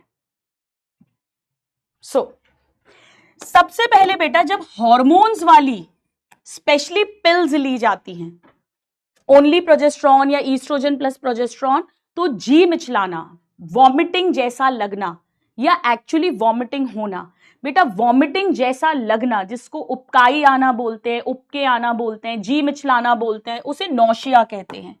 तो ये सारी काउंसलिंग करनी पड़ती है जब भी आप पिल्स लिखोगे, कि आप टेंशन मत लेना, थोड़े 2 4 5 दिन थोड़ा जी मिचला सकता है, 1-2 वॉमिटिंग्स भी आ सकती है, घबराने की जरूरत नहीं है, फिर बॉडी सेट हो जाती है। So this is one of the side effects. Second side effects, थोड़ा बहुत पेट में दर्द हो सकता है, स्पेशली जब आईयूडीज लगाते हैं। तो आईयूडी लगाने पर थोड़ा बहुत दर्द हो सकता है क्योंकि आप यूट्रस के अंदर तक अप्रोच कर रहे हैं, और ऑफ कोर्स अगर ट्यूबेक्टमी कर रहे हैं या वासेक्टमी कर रहे हैं तो भी पेन थोड़ा बहुत रहेगा, उसके लिए पेन किलर्स देते हैं, 2-3 दिन में सबसाइड कर जाता है। इसके बाद बेटा बीच में थोड़ी थोड़ी इर्रेगुलर मेंस्ट्रुअल ब्लीडिंग भी हो सकती है, स्पेशली जब हम आईयूडीज लगाते हैं, या अगर लेडी टैबलेट्स ले रही है हॉर्मोन्स वाली और वो कुछ भूल रही है बीच में एक आध टैबलेट, तो भी बीच बीच में गड़बड़ हो जाती है, पीरियड्स ब्लीडिंग थोड़ी थोड़ी हो जाती है।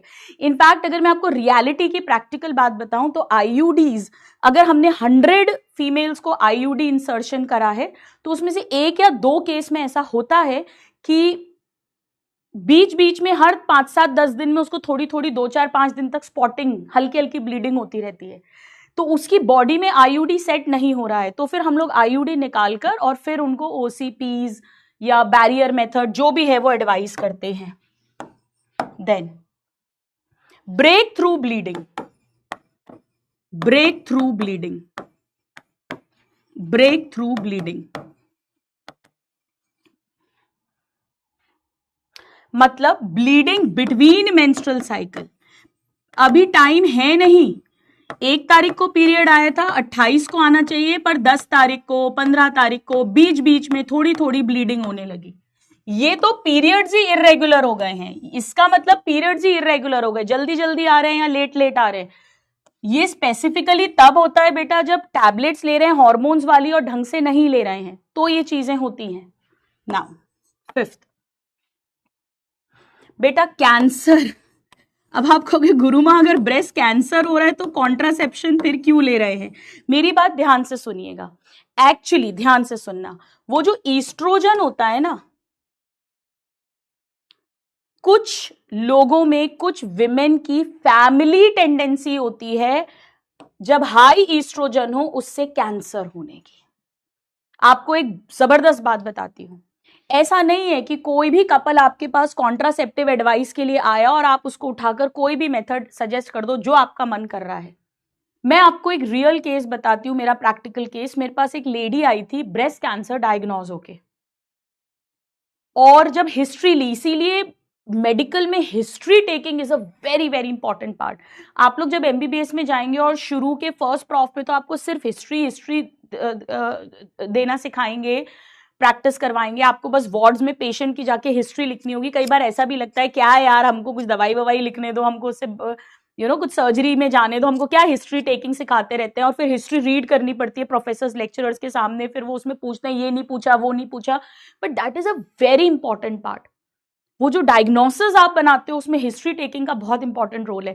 चाहे सर्जिकल वार्ड में पोस्टिंग लगे, चाहे आपकी गायनिक वार्ड में लगे, पीडियाट्रिक्स वार्ड में लगे, ईएनटी में, ऑप्थेल्मोलॉजी में, जहां भी लगे, history taking is an important part.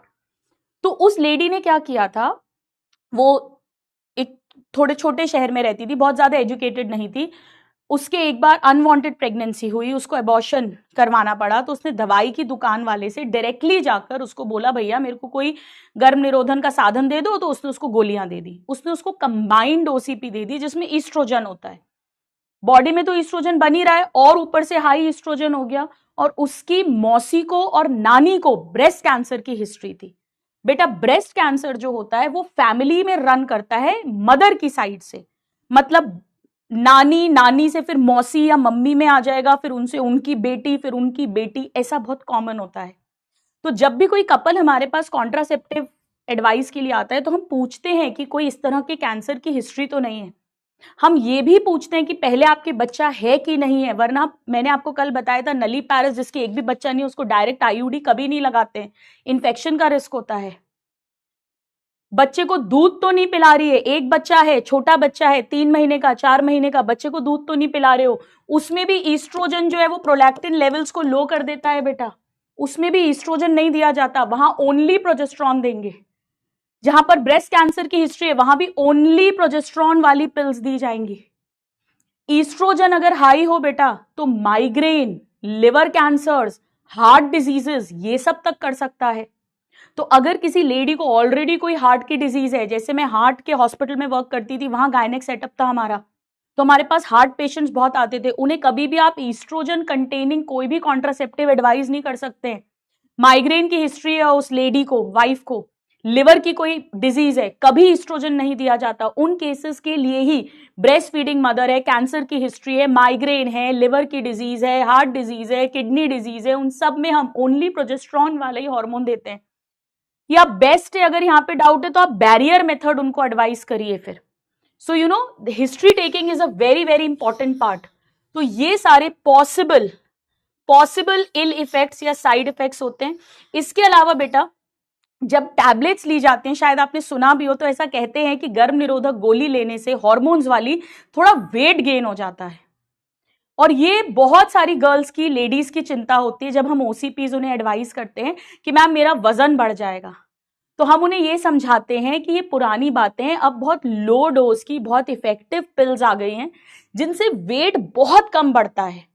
तो वो आप 2-3 चक्कर एक्स्ट्रा लगा लो, 10 मिनट एक्सरसाइज कर लो, 1 रोटी दिन में कम खा लो, उससे मैनेज हो सकता है। पर प्रेगनेंसी हो, एबॉर्शन हो, उससे तो ये बेटर है। तो counselling is very important. Yes, initially थोड़े बहुत मूड स्विंग्स हो सकते हैं क्योंकि हार्मोन्स ले रहे हैं, तो कई बार बॉडी जो है it takes a little time to adjust. Barrier is of course the safest, उसमें कोई प्रॉब्लम नहीं है। Pills are also very safe, IUD is also very safe. The only thing is कि इस तरह की अगर कोई हिस्ट्री है तो ईस्ट्रोजन नहीं लिया जाता है, राइट? चलिए, तो यहां तक सबने नोट कर लिया। अब जो कुछ स्टूडेंट्स लिख रहे थे, इंपॉर्टेंट है, वो है इमरजेंसी कॉन्ट्रासेप्शन। इमरजेंसी कॉन्ट्रासेप्शन, ये सब बताना मेरी जिम्मेदारी है। ये सब आपको नॉलेज होना चाहिए, बिकॉज ये एक ऐसा टॉपिक है जो हमसे, हमारे आसपास के लोगों में, उनमें अवेयरनेस, हेल्प करने में काम आ सकता है।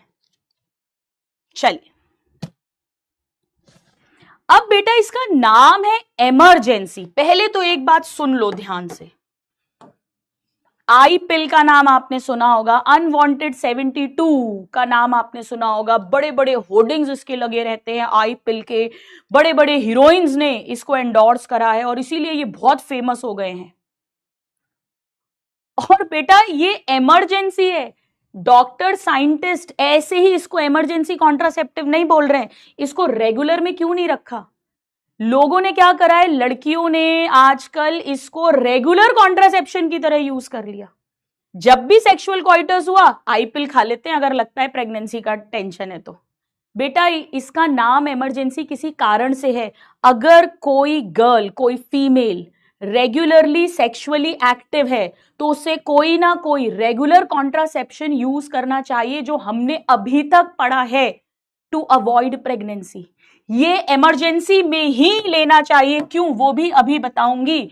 सो to prevent pregnancy due to prevent pregnancy due to number 1, ईश्वर नहीं करे कि पृथ्वी पर कभी किसी के साथ हो, पर रेप।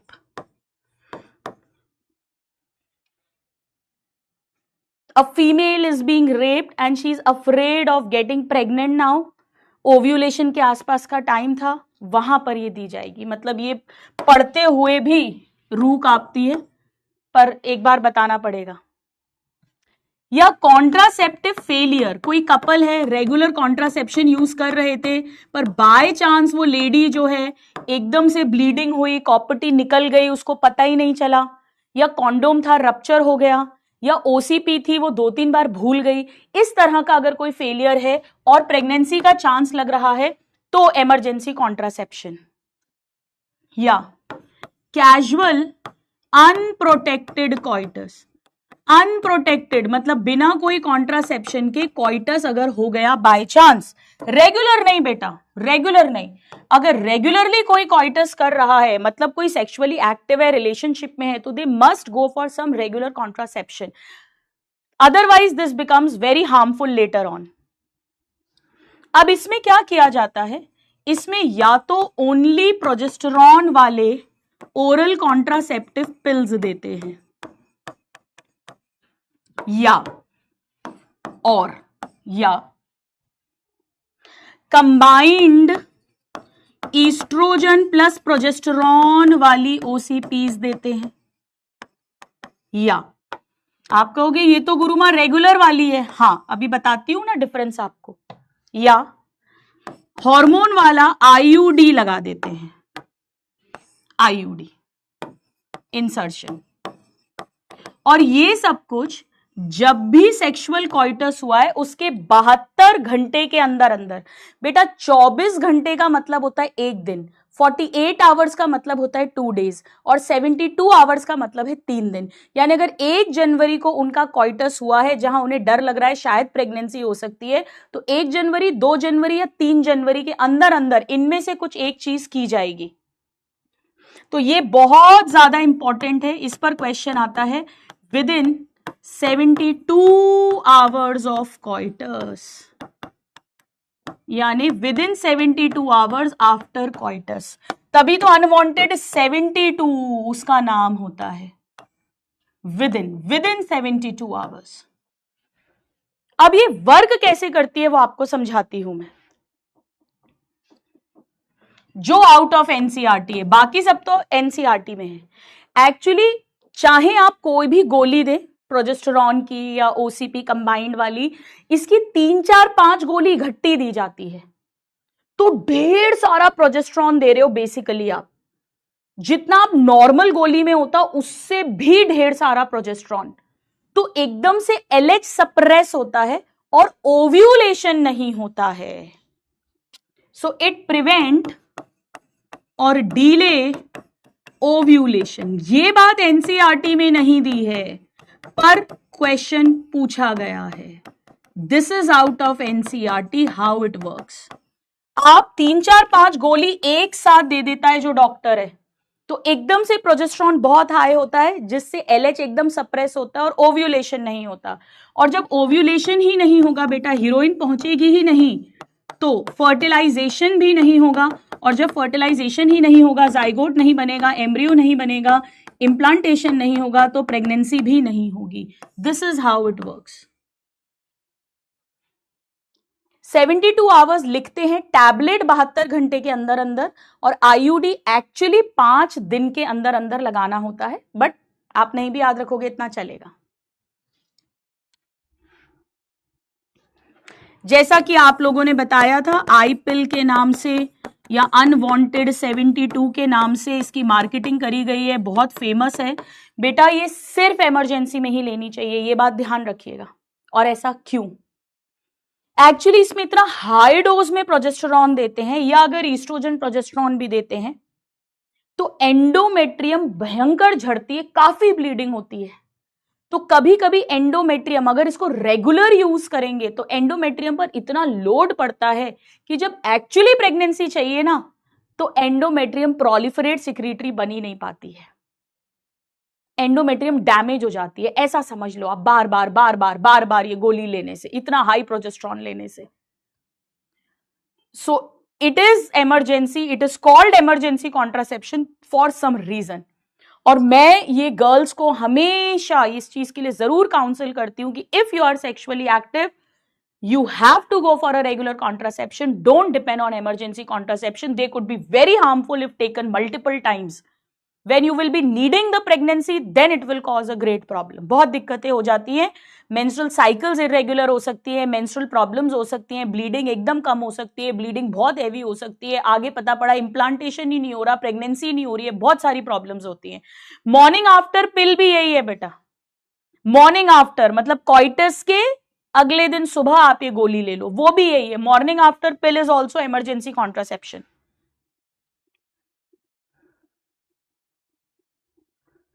हो गया यहां तक सबका?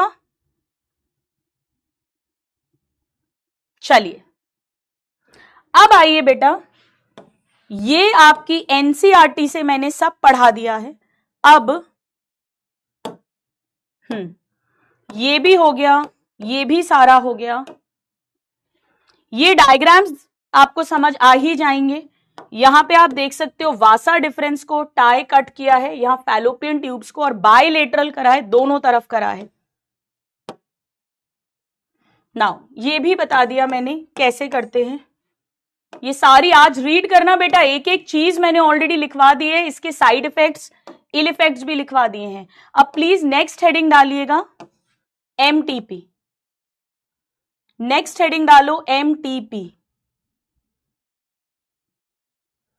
MTP medical termination of pregnancy. Medical termination of pregnancy, इसका फुल फॉर्म पर भी क्वेश्चन आते हैं। इस चैप्टर के अंदर बहुत सारे फुल फॉर्म्स हैं। आईयूडी का फुल फॉर्म हमने देखा, इंट्रा यूट्राइन डिवाइस। सीडीआरआई का फुल फॉर्म देखा, सेंट्रल ड्रग रिसर्च इंस्टीट्यूट। चलिए अब बेटा पहले ये समझो कि इसका मतलब क्या है। देखो यहां पर हम कह रहे हैं कि प्रेगनेंसी को टर्मिनेट करना है, मतलब प्रेगनेंसी खत्म करनी है। तो प्रेगनेंसी तो वैसे भी खत्म होती है 9 महीने 7 दिन के बाद जब डिलीवरी होती है, पर ये वो नहीं है, वो तो पार्चुरेशन होता है, डिलीवरी होती है, वो नेचुरल है, प्राकृतिक है, फीटस फुल्ली डेवलप हो गया है। यहां पर हम समय से पहले, मेडिकली समय से पहले जानबूझकर प्रेगनेंसी का खात्मा कर रहे हैं, जानबूझकर इच्छा से अपनी, यानी इंटेंशनल या इंड्यूस्ड एबॉर्शन है ये। बेटा एबॉर्शन खुद भी होता है, मैंने आपको बताया था, अगर प्रोजेस्टेरॉन लेवल लो है, एंडोमेट्रियम अच्छे से सिक्रीटरी नहीं बनी, इम्प्लांटेशन हो भी गया, टिक नहीं पाएगा, एबॉर्शन नेचुरली भी होता है, उसे स्पॉन्टेनियस नेचुरल एबॉर्शन कहते हैं। यहां लेडी अपनी मर्जी से प्रेगनेंसी को एबॉर्ट करवा रही है, they don't want the child right now. आइए इस बात को लिखते हैं। सो इट इज वॉलेंटरी या इंटेंशनल, जानबूझकर, intentional termination of pregnancy, termination of pregnancy before full term, before full term. पूरा समय नहीं हुआ, पूरा समय होने के बाद तो खुद ही प्रेगनेंसी अपने आप ही एबॉर्ट मतलब अपने आप डिलीवरी हो ही जाती है, वॉलेंट्री। ये तो इंड्यूस होगा। बेटा अगर मान लो एक हस्बैंड वाइफ है, प्रेगनेंसी हो गई, पॉजिटिव आ गया यूपीटी, हस्बैंड चाहता है प्रेगनेंसी रहे, वाइफ नहीं चाहती अभी प्रेगनेंसी हो, किसी भी कारण से, उनका फर्स्ट चाइल्ड अभी बहुत छोटा है, फैमिली हेल्प नहीं है, या फाइनेंशियली वो वेल प्रिपेयर्ड नहीं है, या अभी वाइफ को पता भी नहीं है हमारी शादी टिकेगी कि नहीं टिकेगी, आजकल तो ये भी हो गया है ना, कंपैटिबिलिटी इश्यूज है हस्बैंड वाइफ के, तो वहां पर हस्बैंड और वाइफ में से वाइफ की पहली प्रायोरिटी है। दोनों के साइन होना जरूरी नहीं, अगर वाइफ, क्योंकि वाइफ की बॉडी है जिसको बेयर करना है, तो wife is given the priority. अगर वाइफ ने बोला मुझे बच्चा नहीं चाहिए तो फिर अबॉर्शन अलाउड होगा। किन कंडीशंस में अभी हम बात करेंगे। बेटा पूरे साल पूरी दुनिया में जितनी प्रेगनेंसीज होती हैं उसकी 20% लेडीज अबॉर्ट करवा देते हैं, यानी अभी भी कॉन्ट्रासेप्शन की अवेयरनेस कम है। कायदे से वो प्रेगनेंसी होनी ही नहीं चाहिए, कॉन्ट्रासेप्शन यूज करो अगर बच्चा नहीं चाहिए, पर आज भी दुनिया में हर 5 में से 1 प्रेगनेंसी को अबॉर्ट किया जाता है।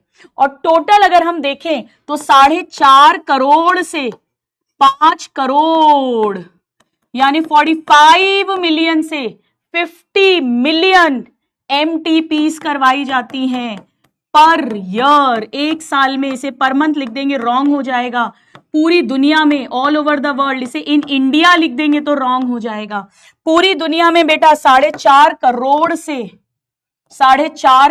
से 5 करोड़ MTPs परफॉर्म करते हैं। 45 से 50 मिलियन, विच इज 20%, यानी 1/5 ऑफ टोटल कंसेप्शन। 80% बच्चे जन्म ले रहे हैं और 20% को अबॉर्ट किया जा रहा है जानबूझ के। नेचुरल एबॉर्शंस अलग होंगे, वो अलग बात है, वो उस 80% में, 20% को जानबूझकर अबॉर्ट किया जाएगा। अब गवर्नमेंट ऑफ इंडिया जो है उसे तय करना था कि MTP को लीगल करें या नहीं करें, क्योंकि कुछ रिलीजियंस में ऐसा माना जाता है कि बच्चा ईश्वर की देन है। अगर प्रेगनेंसी हो गई और आप उसे अबॉर्ट कर रहे हो तो it is equal to killing of the child, ये तो बच्चे की हत्या करने जैसा है। लेकिन सरकार को सोशल लेवल पर सोचना जरूरी था और उन्हें ये समझ में आया कि अगर हमने इसे इल्लीगल करार कर दिया कि आप अबॉर्शन नहीं करा सकते और कपल को बच्चा चाहिए नहीं, तो भाई वो अबॉर्शन तो करवाएगा, सरकार तो आके पालेगी नहीं उसका बच्चा। मान लो फाइनेंशियली अनस्टेबल है, हस्बैंड वाइफ के झगड़े हैं, फैमिली सपोर्ट नहीं है, फर्स्ट बेबी बहुत छोटा है, वो तो अबॉर्शन करवाएंगे। फिर वो इलीगली छुपा के कहीं से करवाएंगे, झोला छाप डॉक्टर क्वैक से करवाएंगे, और वो फिर अनहाइजीनिक कंडीशन में होगा। फिर वाइफ की हेल्थ को भी ज्यादा रिस्क है। जैसा मैंने आपको बताया भी था कि एक अनमैरिड गर्ल थी, प्रेग्नेंट हो गई थी बेटा, उसने ऐसे ही इलीगली जाकर अबॉर्शन करवाया, और मैंने बताया था ना कि वो जो डायलेटर था वो यूट्रस के आर पार हो गया था, शी कोलैप्स्ड, और लिटरली फिर उसको हमारे पास लेकर आए थे। 40 बोतल खून चढ़ा था उसको, 40 ब्लड की बॉटल्स हमने ट्रांसफ्यूज की थी, and somehow we could save by the grace of God. तो गवर्नमेंट ने बोला कि इसको लीगल तो करना पड़ेगा, नंबर 1 बात। लेकिन अगर इसको खुली छूट दे दी तो फिर कॉन्ट्रासेप्शन की तो इंपॉर्टेंस ही नहीं रहेगी, हर कोई प्रेग्नेंट होगा अबॉर्ट कराएगा, प्रेग्नेंट होगा अबॉर्ट कराएगा। तो उसने कहा ऐसे नहीं, और ऊपर से फीमेल फीटिसाइड का भी खतरा है अपने हाथों, कन्या भ्रूण हत्या, इंडिया में ये पंगा और है। तो गवर्नमेंट ने कहा हम इसको लीगल करेंगे, but it has to be some restriction, some conditions, जब ये एमटीपी करवाई जा सकती है। कुछ रूल्स के साथ, कुछ लीगल फॉर्मेलिटीज के साथ आप एमटीपी करवा सकते हैं। वही अब मैं आपको बताने वाली हूं। बेटा एमटीपी हर हॉस्पिटल में नहीं होती, एमटीपी की स्पेशल ट्रेनिंग आपको मिलेगी एमबीबीएस के बाद में, 15 दिन की ट्रेनिंग होती है, उसका सर्टिफिकेट मिलता है। जो भी डॉक्टर्स एमटीपी करते हैं उनके चेंबर में, उनके हॉस्पिटल में वो सर्टिफिकेट जो है वो फ्रेम करके लगा होना चाहिए। एमटीपी करने के पहले फॉर्म भरा जाता है कि एमटीपी क्यों करी जा रही है, उसका रीजन क्या है, इंडिकेशन क्या है, और वो सारी रिपोर्ट्स पीसीपीएनडीटी डिपार्टमेंट के पास में हर महीने जाती है। कभी भी सरप्राइज इंस्पेक्शंस हो जाते हैं। एमटीपी को बहुत ज्यादा इंपॉर्टेंस दिया जाता है, क्योंकि अगर वो फीमेल फीटिसाइड के लिए हो रही है तो वो इलीगल है, फिर वो लीगलाइज नहीं है। तो आइए चलिए हम ये बात लिखते हैं। So government of India legalised MTP, government of India legalized MTP in 1971 April, 1971 April, 1971 अप्रैल में जाकर हिंदुस्तान की सरकार ने इसे लीगल करा। ये एनसीईआरटी में दिया है बेटा, कुछ रेस्ट्रिक्शंस के साथ में। क्यों लीगल करा, क्यों लीगल करा, वाई, क्यों लीगल करा, वाई? ताकि बेटा इलीगली अगर एमटीपी होगी तो मां को बीमारियां हो सकती हैं, मां की डेथ तक हो सकती है। टू रिड्यूस जो प्रेग्नेंट लेडी है यानी मैटरनल मॉर्बिडिटी एंड मोर्टेलिटी। बेटा मोर्टेलिटी मतलब डेथ, मरी गई, वो गलत ढंग से एमटीपी हुई तो डेथ ही हो गई। और मॉर्बिडिटी मतलब बीमार हो गई, इन्फेक्शंस हो गए, आगे पता पड़ा जब चाहिए तो प्रेगनेंसी हो ही नहीं रही है। इतनी ज्यादा एंडोमेट्रियम खुरच दी एम्ब्रियो निकालने के चक्कर में कि एंडोमेट्रियम का ही कचरा कबाड़ा हो गया। अब आगे कितने ही एस्ट्रोजन दे दो, एंडोमेट्रियम मोटी ही नहीं होती। जी हाँ, we have seen such cases. कई केसेस ऐसे में सरोगेसी करनी पड़ती है बेटा, किराए की कोई दूसरी लेडी के इम्प्लांटेशन करवाना पड़ता है, यहां तक हो जाता है। by decreasing illegal abortions, इसीलिए लीगलाइज्ड किया था। जी हां, आपको ये सब रियल प्रैक्टिस की बातें बता रही हूं। हां जी, अगर एमटीपी सही ढंग से नहीं हो और एंडोमेट्रियम ज्यादा स्क्रैच हो जाए, एक दो बार हो जाए या एक बार में ही ज्यादा हो जाए, बेटा इतनी डैमेज हो जाती है, बहुत ईस्ट्रोजन देना पड़ता है, तब जाके प्रोलिफरेट होती है। और प्रोलिफरेट नहीं होगी तो सिक्रीटरी नहीं होगी तो इम्प्लांटेशन नहीं होगा तो आगे प्रेगनेंसी चाहिए तो होती नहीं है। तो बेटा मेरे पास तो जब यंग गर्ल्स आती है ना, जो अनमैरिड हैं और सेक्सुअली एक्टिव है, हमारे टाइम पे तो खैर ऐसा होता नहीं था, मतलब बहुत रेयर होता था, बट आजकल तो बहुत कॉमन हो गया। तो मैं तो भैया उनको भर भर के डराती हूँ। आपकी गुरु माँ सही बात बोल रही हूँ, मैं तो उनको बोलती हूँ कि भाई या तो कॉन्ट्रासेप्शन यूज करो, भाई कायदे से तो ये सब कुछ सही नहीं है। If you are not committed and married, I am an old school in this, I am very old school in this. लेकिन अब अपन मॉरल पुलिसिंग तो कर नहीं सकते भाई, है ना, वो तो अपना राइट्स भी नहीं है। तो कम से कम रेगुलर कॉन्ट्रासेप्शन यूज करो। एज अ डॉक्टर अगर मैं बात करूं तो at least use regular contraception. Don't go for these I pills, morning after pills, emergency contraception. Please don't go for MTPs. लड़के का तो कुछ नहीं जाएगा, देखो अगर फिजिकली बॉडीली मैं बात करूं, पर लड़की के लिए बहुत नुकसानदेह। तो लड़कियों को अपनी फुल रिस्पॉन्सिबिलिटी लेनी चाहिए। मेरे से अगर पूछोगे आप, थोड़ा सा आउट ऑफ द सब्जेक्ट में जा रही हूं, but never indulge in such things, never indulge in all these activities till the time you get the right partner and you settle down together. Never. ये फिजिकली भी आपको damage करता है, ये मॉरली भी आपको डैमेज करता है, ये इमोशनली भी आपको डैमेज करता है, और बेटा इससे नेगेटिविटी आपके अंदर आती है, इन्फ्यूज होती है। ये मैं आपको out of the chapter, out of the syllabus, आप मुझे गुरुमा बोलते हो इसीलिए मैं आपको बता रही हूं, कभी भी नहीं। Physically you should be very very pure, ये बहुत इंपॉर्टेंट होता है। आप आजकल इतने पॉडकास्ट देखते हो, सेलिब्रिटीज का देखते हो, इतना ज्यादा आपको इंटरेक्शन है सोशल मीडिया पर, सब बकवास बातें हैं बेटा। बिल्कुल purity of body is very very important, as purity of thoughts and purity of soul, बिल्कुल उतना ही इंपॉर्टेंट है। तो ये जिम्मेदारी लड़कियों को खुद अपनी लेनी चाहिए। बिल्कुल आपको सेक्रेड रहना पड़ेगा, पाइज रहना पड़ेगा। It is very very important. और मेरे पास तो जो लड़कियां आती हैं, मतलब मुझे अभी भी याद है, चलो अभी वो बात दोबारा निकल आई है तो मैं आपको बताती हूँ। मैं अपना पीजी कर रही थी, तो उस टाइम पर मैं थोड़ा एक्स्ट्रा सीखने के लिए एक लोकल डॉक्टर थी गायनेक, उनके वहां पर भी 2 आवर्स की सिटिंग करती थी। तो मेरा 4 to 6 शाम को हफ्ते में 3 दिन मैं वहां जाती थी। तो मैं जब वहां पर गई तो 5:45 करीब हुआ और एक लड़की आई दिखाने के लिए ओपीडी में। 6 बजे मेरा टाइम हो जाता था, तो मैंने हिस्ट्री लेना शुरू करी। तो उसने बताया कि मेरे पीरियड्स मिस हो गए हैं ma'am, and she was a medico. वो प्री फाइनल ईयर की स्टूडेंट थी, इंदौर के MGM मतलब महात्मा गांधी मेडिकल कॉलेज में स्टूडेंट थी वो। तो उसने मुझे बताना शुरू करा मैम मेरे पीरियड्स मिस हो गए। अब मैंने क्या किया, उसकी हिस्ट्री लेना शुरू करी। तो मैंने तब तक मैंने कोई केस सुना ही नहीं था ऐसा कि अनमैरिड गर्ल प्रेग्नेंट हो रही है। मतलब हमारे टाइम पर तो ये सब सुनते ही नहीं थे, ऐसा कुछ ना पिक्चरों में होता था, पर रियल लाइफ में कभी नहीं सुना था। मैं कब की बात बता रही हूँ, जब मैं मेरा MS कर रही हूँ, मतलब मेरा पूरा 12th हो गया, मेरा पूरा MBBS हो गया और उसके बाद मैं MS कर रही हूँ, मैं तब की बात बता रही हूँ आपको। तो मैं उसे हिस्ट्री ले रही हूँ, आपकी मीनार की कब हुई थी, ये फलाना ढिमका। मेरे दिमाग में वो प्रेगनेंसी वाला एंगल है ही नहीं।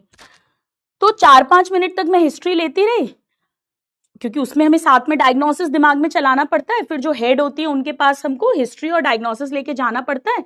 फिर वो देखते हैं हमने सही किया कि नहीं, फिर वो पेशेंट को बुलाती है और फिर वो उसको आगे की बात होती है। तो उसको समझ में आ गया कि यार ये डॉक्टर तो गधी है, ये तो बेवकूफ है, इसको समझ में ही नहीं आ रहा है। तो उसने मुझे फिर खुद ही बोल दिया कि excuse me ma'am, I did my UPT in the morning and it is positive. अरे यार मेरे को तो झटका लगा उस समय पर, क्योंकि शी वॉज अनमैरिड और बिंदास बोल रही है, बढ़िया, बाहर की लड़की थी, आउट ऑफ इंदौर की थी, यहाँ से MBBS कर रही थी। तो मैंने कहा अच्छा ठीक है। तो मैं फटाफट से मैंने लिखा UPT पॉजिटिव, और मैं फटाफट वो जो मेरी मैम है उनके चेम्बर में गई और मैंने कहा मैम मैम मैम ऐसा ऐसा केस आया है UPT पॉजिटिव। तो शी लुक्ड एट मी, और उस समय पर 6-5 तक करीब हो गया था, 6-5 हो गया था। तो उन्होंने मुझे देख के बोला आकांक्षा अब तो तुमको घर नहीं जाना होगा, अब तो तुम ये देख कर ही जाओगी कि मैं इसको कैसे हैंडल करूंगी। मैंने कहा बिल्कुल मैम, अब तो चाहे रात के 12 बज जाए, 1 बज जाए, 2 बज जाए, मैं देख कर ही जाऊंगी। I am always very very inquisitive to learn something new. तो मैंने कहा मुझे देखना है कि मैम इसको कैसे हैंडल करेंगी, केस को भी कैसे हैंडल करेंगी, उसकी भी कैसे काउंसलिंग करेंगी। तो खैर वो मैम ने उसको बुलाया, मैम ने कहा okay let's do a sonography. तो मुझे बोले इंटरनल सोनोग्राफी जो है, वेजाइनल सोनोग्राफी, आकांक्षा इसकी आप पहले कर लो और फिर अपन बात करते हैं। तो मैंने उसकी वेजाइनल सोनोग्राफी की, मैंने उसको खूब डराया मैंने कहा ये अब आप MTP कराओगे, वो लड़के से बात की है क्या, अभी तो कहाँ शादी करोगे आप, बोला अब दोबारा से ऐसा मत करना, नहीं तो आगे प्रेगनेंसी में प्रॉब्लम होगी। और वो थोड़ी बेवकूफ भी थी, मैंने उसको ये भी बोल दिया, बोले नहीं नहीं मैम लेकिन आगे थोड़ी पता चलेगा कि मैं सेक्सुअली एक्टिव हूँ अगर मेरी शादी उससे नहीं हुई। मैंने कहा नहीं नहीं नहीं, पता चल जाता है आजकल तो, मैंने कहा सब पता चल जाता है आगे प्रेगनेंसी। मैंने उसको खूब डराया, मैंने अपनी तरफ से उसको खूब डराया। मैंने कहा यार अपन तो डराओ उसको, अब वो माने या नहीं माने अपन तो अपना धर्म निभाओ। तो मैंने उसको खूब डराया। खैर एनीवेज उसके आगे क्या हुआ वो बात की बात है, वो अभी आपसे अभी नहीं मैं बता रही हूँ कि कैसे उसको फिर मैनेज करा। पर मैं तो डरा देती हूँ यार, मैं तो मस्त डराती हूँ, और वो डर सही है, मतलब मैं झूठ नहीं बोल रही हूँ, पर सच में वो डरने वाली चीजें हैं। अपनी बॉडी के साथ ऐसा मत खेलो बेटा, ये शरीर ईश्वर ने दिया है, ये बहुत पायस है, ये बहुत सेक्रेड है। और जो आप मुझे गुरु माँ बोलते हो, जो आपको चेहरे पे नूर दिखता है, जो आप माँ बोलते हो, वो कहीं ना कहीं उस सेक्रेडनेस के कारण ही वो ऑरा बनता है, और वो आपका भी बनना चाहिए। इसीलिए मेरे सारे स्टूडेंट्स जो हैं, मेरे जितने भी नादान परिंदे, उनको बहुत सेक्रेड रहना है, ठीक है। चलो नहीं पूरी बात बताइए, अभी नहीं बता रही मैं पूरी बात बेटा, 2:45 तो हो गया। चलो अब तो गवर्नमेंट ने लीगलाइज्ड किया था 1981 with some restrictions, with some restrictions. ये चैप्टर तो तुम लोग ने बहुत ही स्लो करा दिया यार मेरा। विथ सम रेस्ट्रिक्शंस, वो तो एमबीबीएस कर रही थी, फिर जो बाद में फिर तो काफी केसेस ऐसे आने लग गए थे, इंदौर में बहुत कॉमन था उस समय पर, मतलब तो जो नॉन मेडिको आती थी ना उनको भी मैं खूब डराती थी। आसपास से जो कोई बीकॉम करने आई है, कोई बीबीए करने आई है और ऐसे करके यूपीटी पॉजिटिव आ रहा है, भैया मैं तो बहुत डराती थी। मेरा बस होता ना, मैं तो घर वालों को भी बता देती उनके, पर वो हिपोक्रेटिक ओथ खाई हुई थी तो वो बताए नहीं कि भैया अपनी लड़की को वापस बुला लो, ऐसा कौन सा कोर्स इंदौर करवा रहे हो, अपने घर से बैठ के ही करवा लो उसको, देखो क्या गुल खिला रही है यहाँ पर आकर। कभी नहीं करना बेटा, कभी नहीं करना, नेगेटिविटी घुस जाती है शरीर में, आप इतना समझ लो, मन दिमाग सब खत्म कर देगी आपका, आगे नेगेटिव कर देगी पूरा। कभी नहीं करना, ये गलत काम, गलत ही है ये, गलत ही होता है बेटा। जेन जी बन जाओ, जेन एक्स बन जाओ, जेन अल्फा बन जाओ, कुछ भी बन जाओ बेटा, गलत ही होता है। फ्रीडम के नाम पर ये सब नहीं होता। फ्रीडम मिली है, पढ़ो, बढ़िया बढ़िया प्रोफेशन चूज करो, देश दुनिया घूमो, कौन मना कर रहा है। फ्रीडम का ये मतलब थोड़ी है आज भी कोई भी addiction, smoking, alcohol, pre marital indulge होना इस तरह की किसी भी एक्टिविटी में, मैरिज के बाद extra marital, this is all wrong. Wrong is wrong, गलत है। कोई जमाना हो, कोई समय हो, गलत है। हाँ वो ठीक है, लड़कियों को जो पढ़ाते नहीं थे, कन्या भ्रूण हत्या कर देते थे, बहुओं को नौकरी नहीं करने देते थे, वो सब कुछ गलत था। वो तो वैसे भी बदल रहा है, तो इतना बदल तो रहा है बेटा, पर गलत को आप सही नहीं बोल सकते हो, गलत को सही नहीं बोल सकते आप। ये सब डिप्रेशन में जाते हैं, ये सब नेगेटिविटी में जाते हैं, डिप्रेशन में जाते हैं। अभी नहीं जाते हैं तो बाद में जाएंगे। चलो, अब गवर्नमेंट ने फिर थोड़े से अमेंडमेंट्स भी किए थे। अमेंडमेंट्स मतलब बेटा थोड़े चेंजेस, यानी मॉडिफिकेशंस। बहुत पहले जो एनसीईआरटी आती थी तब 1971 ही लिखा था। 3-4 साल पहले एनसीईआरटी के अंदर मॉडिफिकेशन या अमेंडमेंट्स इन लॉज इन 2017 ये आ गया था। ये अब एनसीईआरटी में भी आ गया, आई थिंक 3-4 साल पहले की बात है, हो गया। हाँ 2017 में नहीं, अब तो पूरे हिंदुस्तान में ही होता है। मैं इंदौर को बदनाम नहीं कर रही हूं कोई, मैं लड़कों को जिम्मेदार नहीं मानती बेटा। You can't blame a boy for what you are doing with your own body, no. आपको कोई कितना भी प्रवोक करे बेटा, आपको तो बुद्धि दी है, आपको तो मन दिया है, आपकी तो आत्मा है, आप ही तो अपना डिसीजन लोगे। ये तो लड़की की गलती है, लड़के ने ऐसा नहीं, लड़के ने हमें फंसा लिया है, ऐसा नहीं होता। लड़के ने कैसे फंसा लिया तुमको? चलो, so what is the aim of MTP? आप फंसे हो, आपकी वो है मजबूरी नहीं, कमजोरी, आपकी वीकनेस है। To get rid of unwanted pregnancy. भैया कोई प्रेगनेंसी हो गई है जो कपल को नहीं चाहिए थी, उससे छुटकारा पाना चाहते हैं, इसीलिए एमटीपी कराई जाएगी। ये है एमटीपी का उद्देश्य। लड़कों पे नाम मत डालो,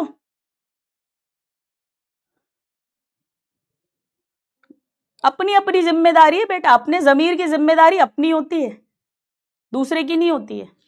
आपकी कमजोरी है वो।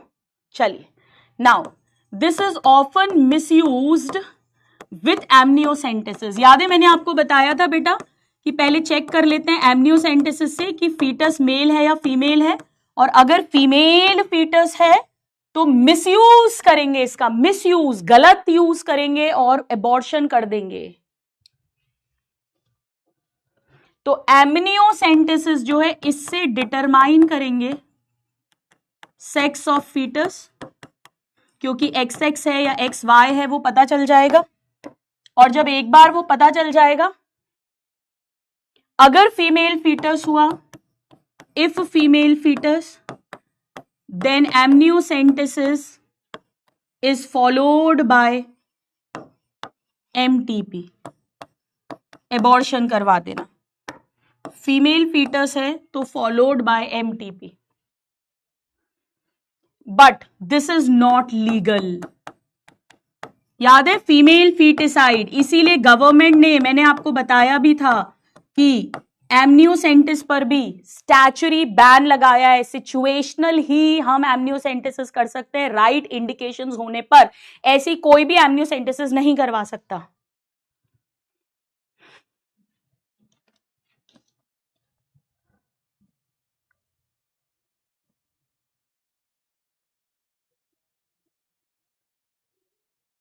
चलो अब मैं थोड़े से क्वेश्चंस करा देती हूं, चिल करते हैं।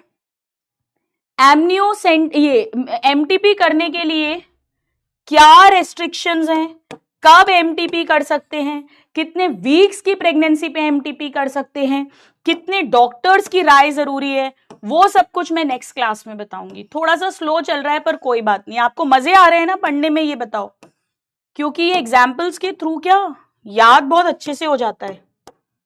या अगर आप बोलो तो मैं आपको किस्से कहानी सुनाने बंद कर देती हूँ और डायरेक्ट पढ़ा देती हूँ, तो फिर जल्दी हो जाएगा, करीब 1 क्लास का फर्क पड़ जाएगा, आधी क्लास का, हाफ क्लास का, 1 क्लास का तो नहीं, 30 मिनट्स का ज्यादा से ज्यादा फर्क पड़ जाएगा, जैसा बोलो।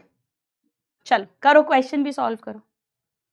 इंजेक्शन और इम्प्लांट्स, चाहे ओनली प्रोजेस्टेरॉन हो या कॉम्बिनेशन हो, ये कहाँ यूज करते हैं? देखो बेटा, वैसे इंजेक्शन जो होते हैं ना, ये तो बटक्स में लगाए जाते हैं, यानी कूले पे लगाए जाते हैं, आईएम।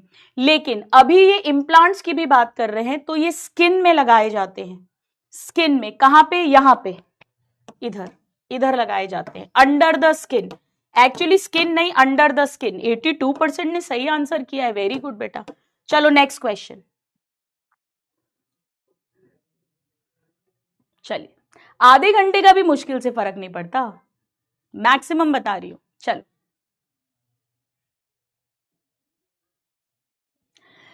ट्रू बताना है सहेली के बारे में। It is developed eight CDRI Lucknow, सही है। स्टेरॉइड नहीं है। 1 ट्रू है पर 2 गलत है, तो ये नहीं होगा। 3 मत देखो, 4 देखो। मेनी साइड इफेक्ट्स नहीं है बेटा, वंस अ वीक है पर बहुत लेस साइड इफेक्ट्स हैं।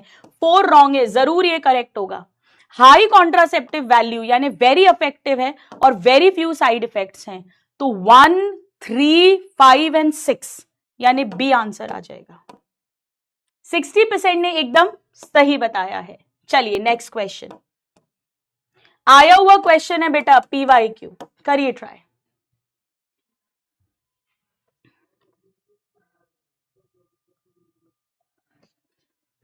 हॉर्मोन्स जो होते हैं बेटा, हॉर्मोन्स वाले जितने भी कॉन्ट्रासेप्टिव हैं, चाहे IUD हो चाहे OCP हो, उसमें सर्विक्स की क्वालिटी गड़बड़ होगी, रिटार्ड होगा, ये भी होगा, ओव्यूलेशन नहीं होगा तो फर्टिलाइजेशन भी नहीं होगा। हमसे नॉट पूछा है यानी फॉल्स पूछा है। बेटा ऐसा नहीं होता, वासेक्टमी में स्पर्म्स तो बनेंगे पर उनका ट्रांसपोर्ट ब्लॉक होगा। ये बिल्कुल करेक्ट है, ये भी बिल्कुल करेक्ट है। 80% ने करेक्ट आंसरिंग की है, वेल डन वेल डन। ये रहा बेटा PYQ आउट ऑफ NCERT सहेली के ऊपर। सहेली ईस्ट्रोजन का जो रिसेप्टर है यूट्रस के एंडोमेट्रियम पर, उसे ब्लॉक कर देगी ताकि इम्प्लांटेशन ही ना हो।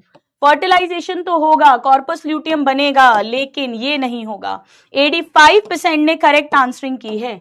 चलिए next question, next question, yes. Intense lactation यानी प्रॉपर फुल्ली ब्रेस्ट फीडिंग कर रहे हैं, they do not conceive. Why? क्योंकि इनमें प्रोलैक्टिन लेवल्स बहुत हाई हैं, और प्रोलैक्टिन्स जो होते हैं वो FSH LH को सप्रेस कर देते हैं, सप्रेस। हाइपर सिक्रीशन नहीं, हाइपर सिक्रीशन नहीं, हाइपो सिक्रीशन, कम कर देते हैं। 80% ने करेक्ट आंसरिंग की है, बहुत बढ़िया। चलिए नेक्स्ट क्वेश्चन। सॉरी, अरे एक मिनट बेटा, ये बाद में दिखाती हूं। अभी कॉपर टी कैसे इंसर्ट करते हैं आपको वो भी दिखाऊंगी मैं। अभी रुको, कॉपर टी इंसर्शन दिखाऊंगी, मतलब सिखा तो कल ही दिया था मैंने आपको, दिखाऊंगी।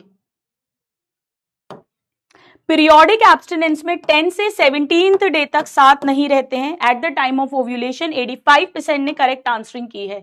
चलिए नेक्स्ट क्वेश्चन।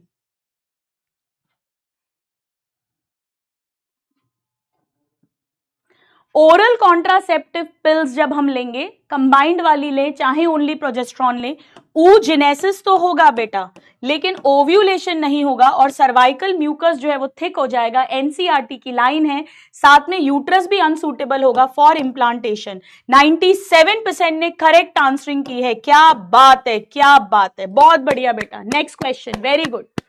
इस चैप्टर से मैच द कॉलम्स भी बहुत कॉमनली आते हैं, बहुत कॉमनली। पिल्स क्या करेंगी बेटा? पिल्स ये भी करती हैं और ये भी करती हैं। चलो हम कहीं और से शुरू कर लेते हैं। वासेक्टमी में सीमन है विदाउट स्पर्म्स, तो सी का 4 है, सी का 4 है। कॉन्डोम्स या चलो copper T intra uterine device है, डी का 1 है। तो अब यहां पिल्स का ये हो गया, और कॉन्डोम्स जो हैं वो स्पर्म को सर्विक्स क्रॉस करने नहीं देंगे, क्योंकि सीमन तो कॉन्डोम के अंदर ही आ गया। 75% ने एकदम करेक्ट आंसरिंग की है। चलिए नेक्स्ट क्वेश्चन। कभी ऐसा हो ना कि ए से नहीं समझ आ रहा है तो कुछ और चेक कर लिया करो मैच द कॉलम में। आईयूडी में स्पर्म की मोटिलिटी और फर्टिलाइजिंग कैपेसिटी को कौन कम करता है? कॉपर आयंस कम करते हैं। Copper T, copper 7 and Multiload 375, ये 3 होते हैं।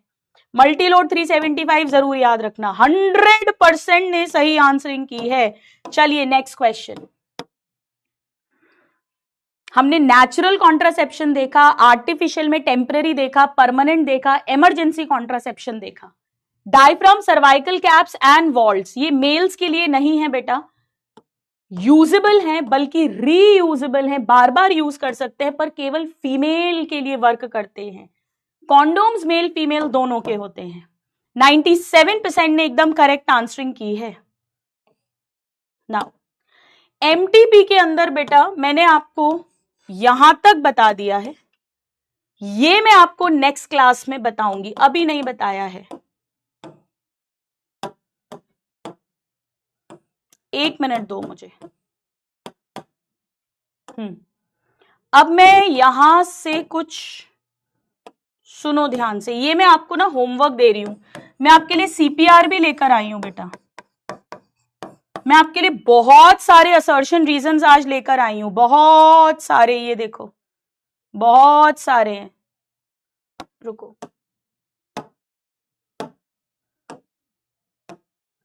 ये देखो ये देखो ये देखो, बहुत सारे हैं बेटा। और ये मैंने इम्यूनिटी बूस्टर भी बना दिया है आपका, पूरा ओरल कॉन्ट्रासेप्शन, आईयूडी, सबका इमरजेंसी कॉन्ट्रासेप्शन।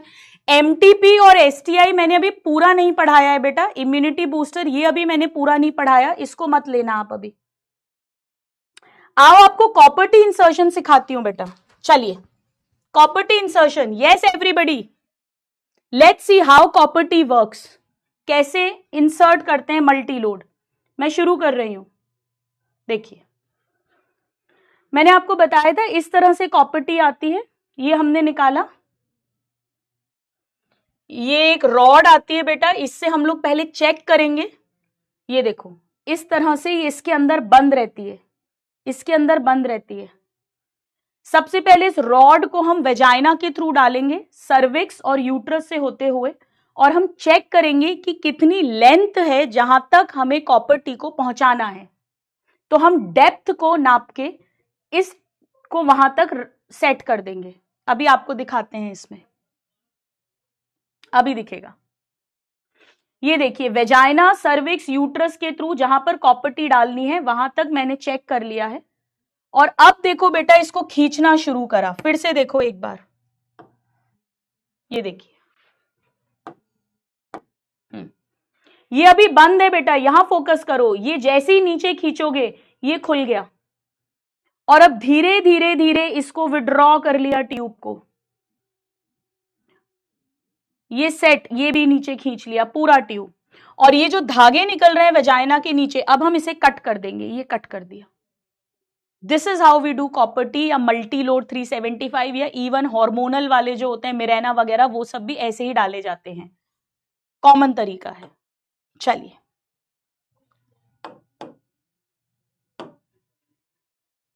ठीक है, तो मेरे प्यारे प्यारे नादान परिंदों, होमवर्क मैं भी आपका लिख दूंगी, don't worry. Thank you slide लगा देती हूँ जाने के पहले। अब मुझे आपसे क्या चाहिए कि जो भी डाउट्स हो वो मुझे ऐप पे भेज देना, और जरूर जरूर जरूर मुझे बताना कि इस वीक की क्लासेस कैसी लगी, आज की क्लास कैसी लगी, मजे आ रहे हैं सब्जेक्ट पढ़ने में। आपके ढेर सारे प्यारे प्यारे कमेंट्स का मुझे इंतजार रहेगा। लीडर बोर्ड आपका दिखा देती हूं मैं बिल्कुल।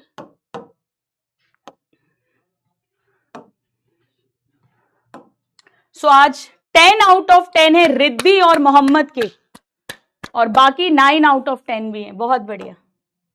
ऐप पे मुझे आपके कमेंट्स कर देना। गाना सुना दूं?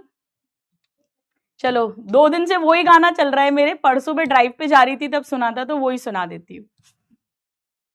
तू मुझे सुना मैं तुझे सुनाऊं अपनी प्रेम कहानी, कौन है वो कैसी है वो तेरे सपनों की रानी। तू मुझे सुना मैं तुझे सुनाऊं अपनी प्रेम कहानी, कौन है वो कैसी है वो तेरे सपनों की रानी। रहती है खामोश सदा लगती है पहेली सी वो, होती है मेरे साथ मगर लगती है अकेली सी वो। एक ही सांस में कर जाती है वो कितनी ही बातें, उसकी बातें खत्म ना हो ढल जाएं लंबी रातें। एक नाम तो प्यार है उसका, दूसरा नाम जवानी। तू मुझे सुना मैं तुझे सुनाऊं अपनी प्रेम कहानी, कौन है वो कैसी है वो तेरे सपनों की रानी। दूर से उसको देख के दिल की प्यास बुझा लेता हूँ, सपनों में मैं उसको अपने पास बुला लेता हूँ। और न कुछ तू बोल मैं उसका नाम बता देता हूँ, नाम बता देता हूँ उसका नाम बता देता हूँ। चलिए, ऑल माय लविंग नादान परिंदों, गॉड ब्लेस यू ऑल। मिलते हैं नेक्स्ट वीक नेक्स्ट क्लास में। Love you all, take care, bye bye.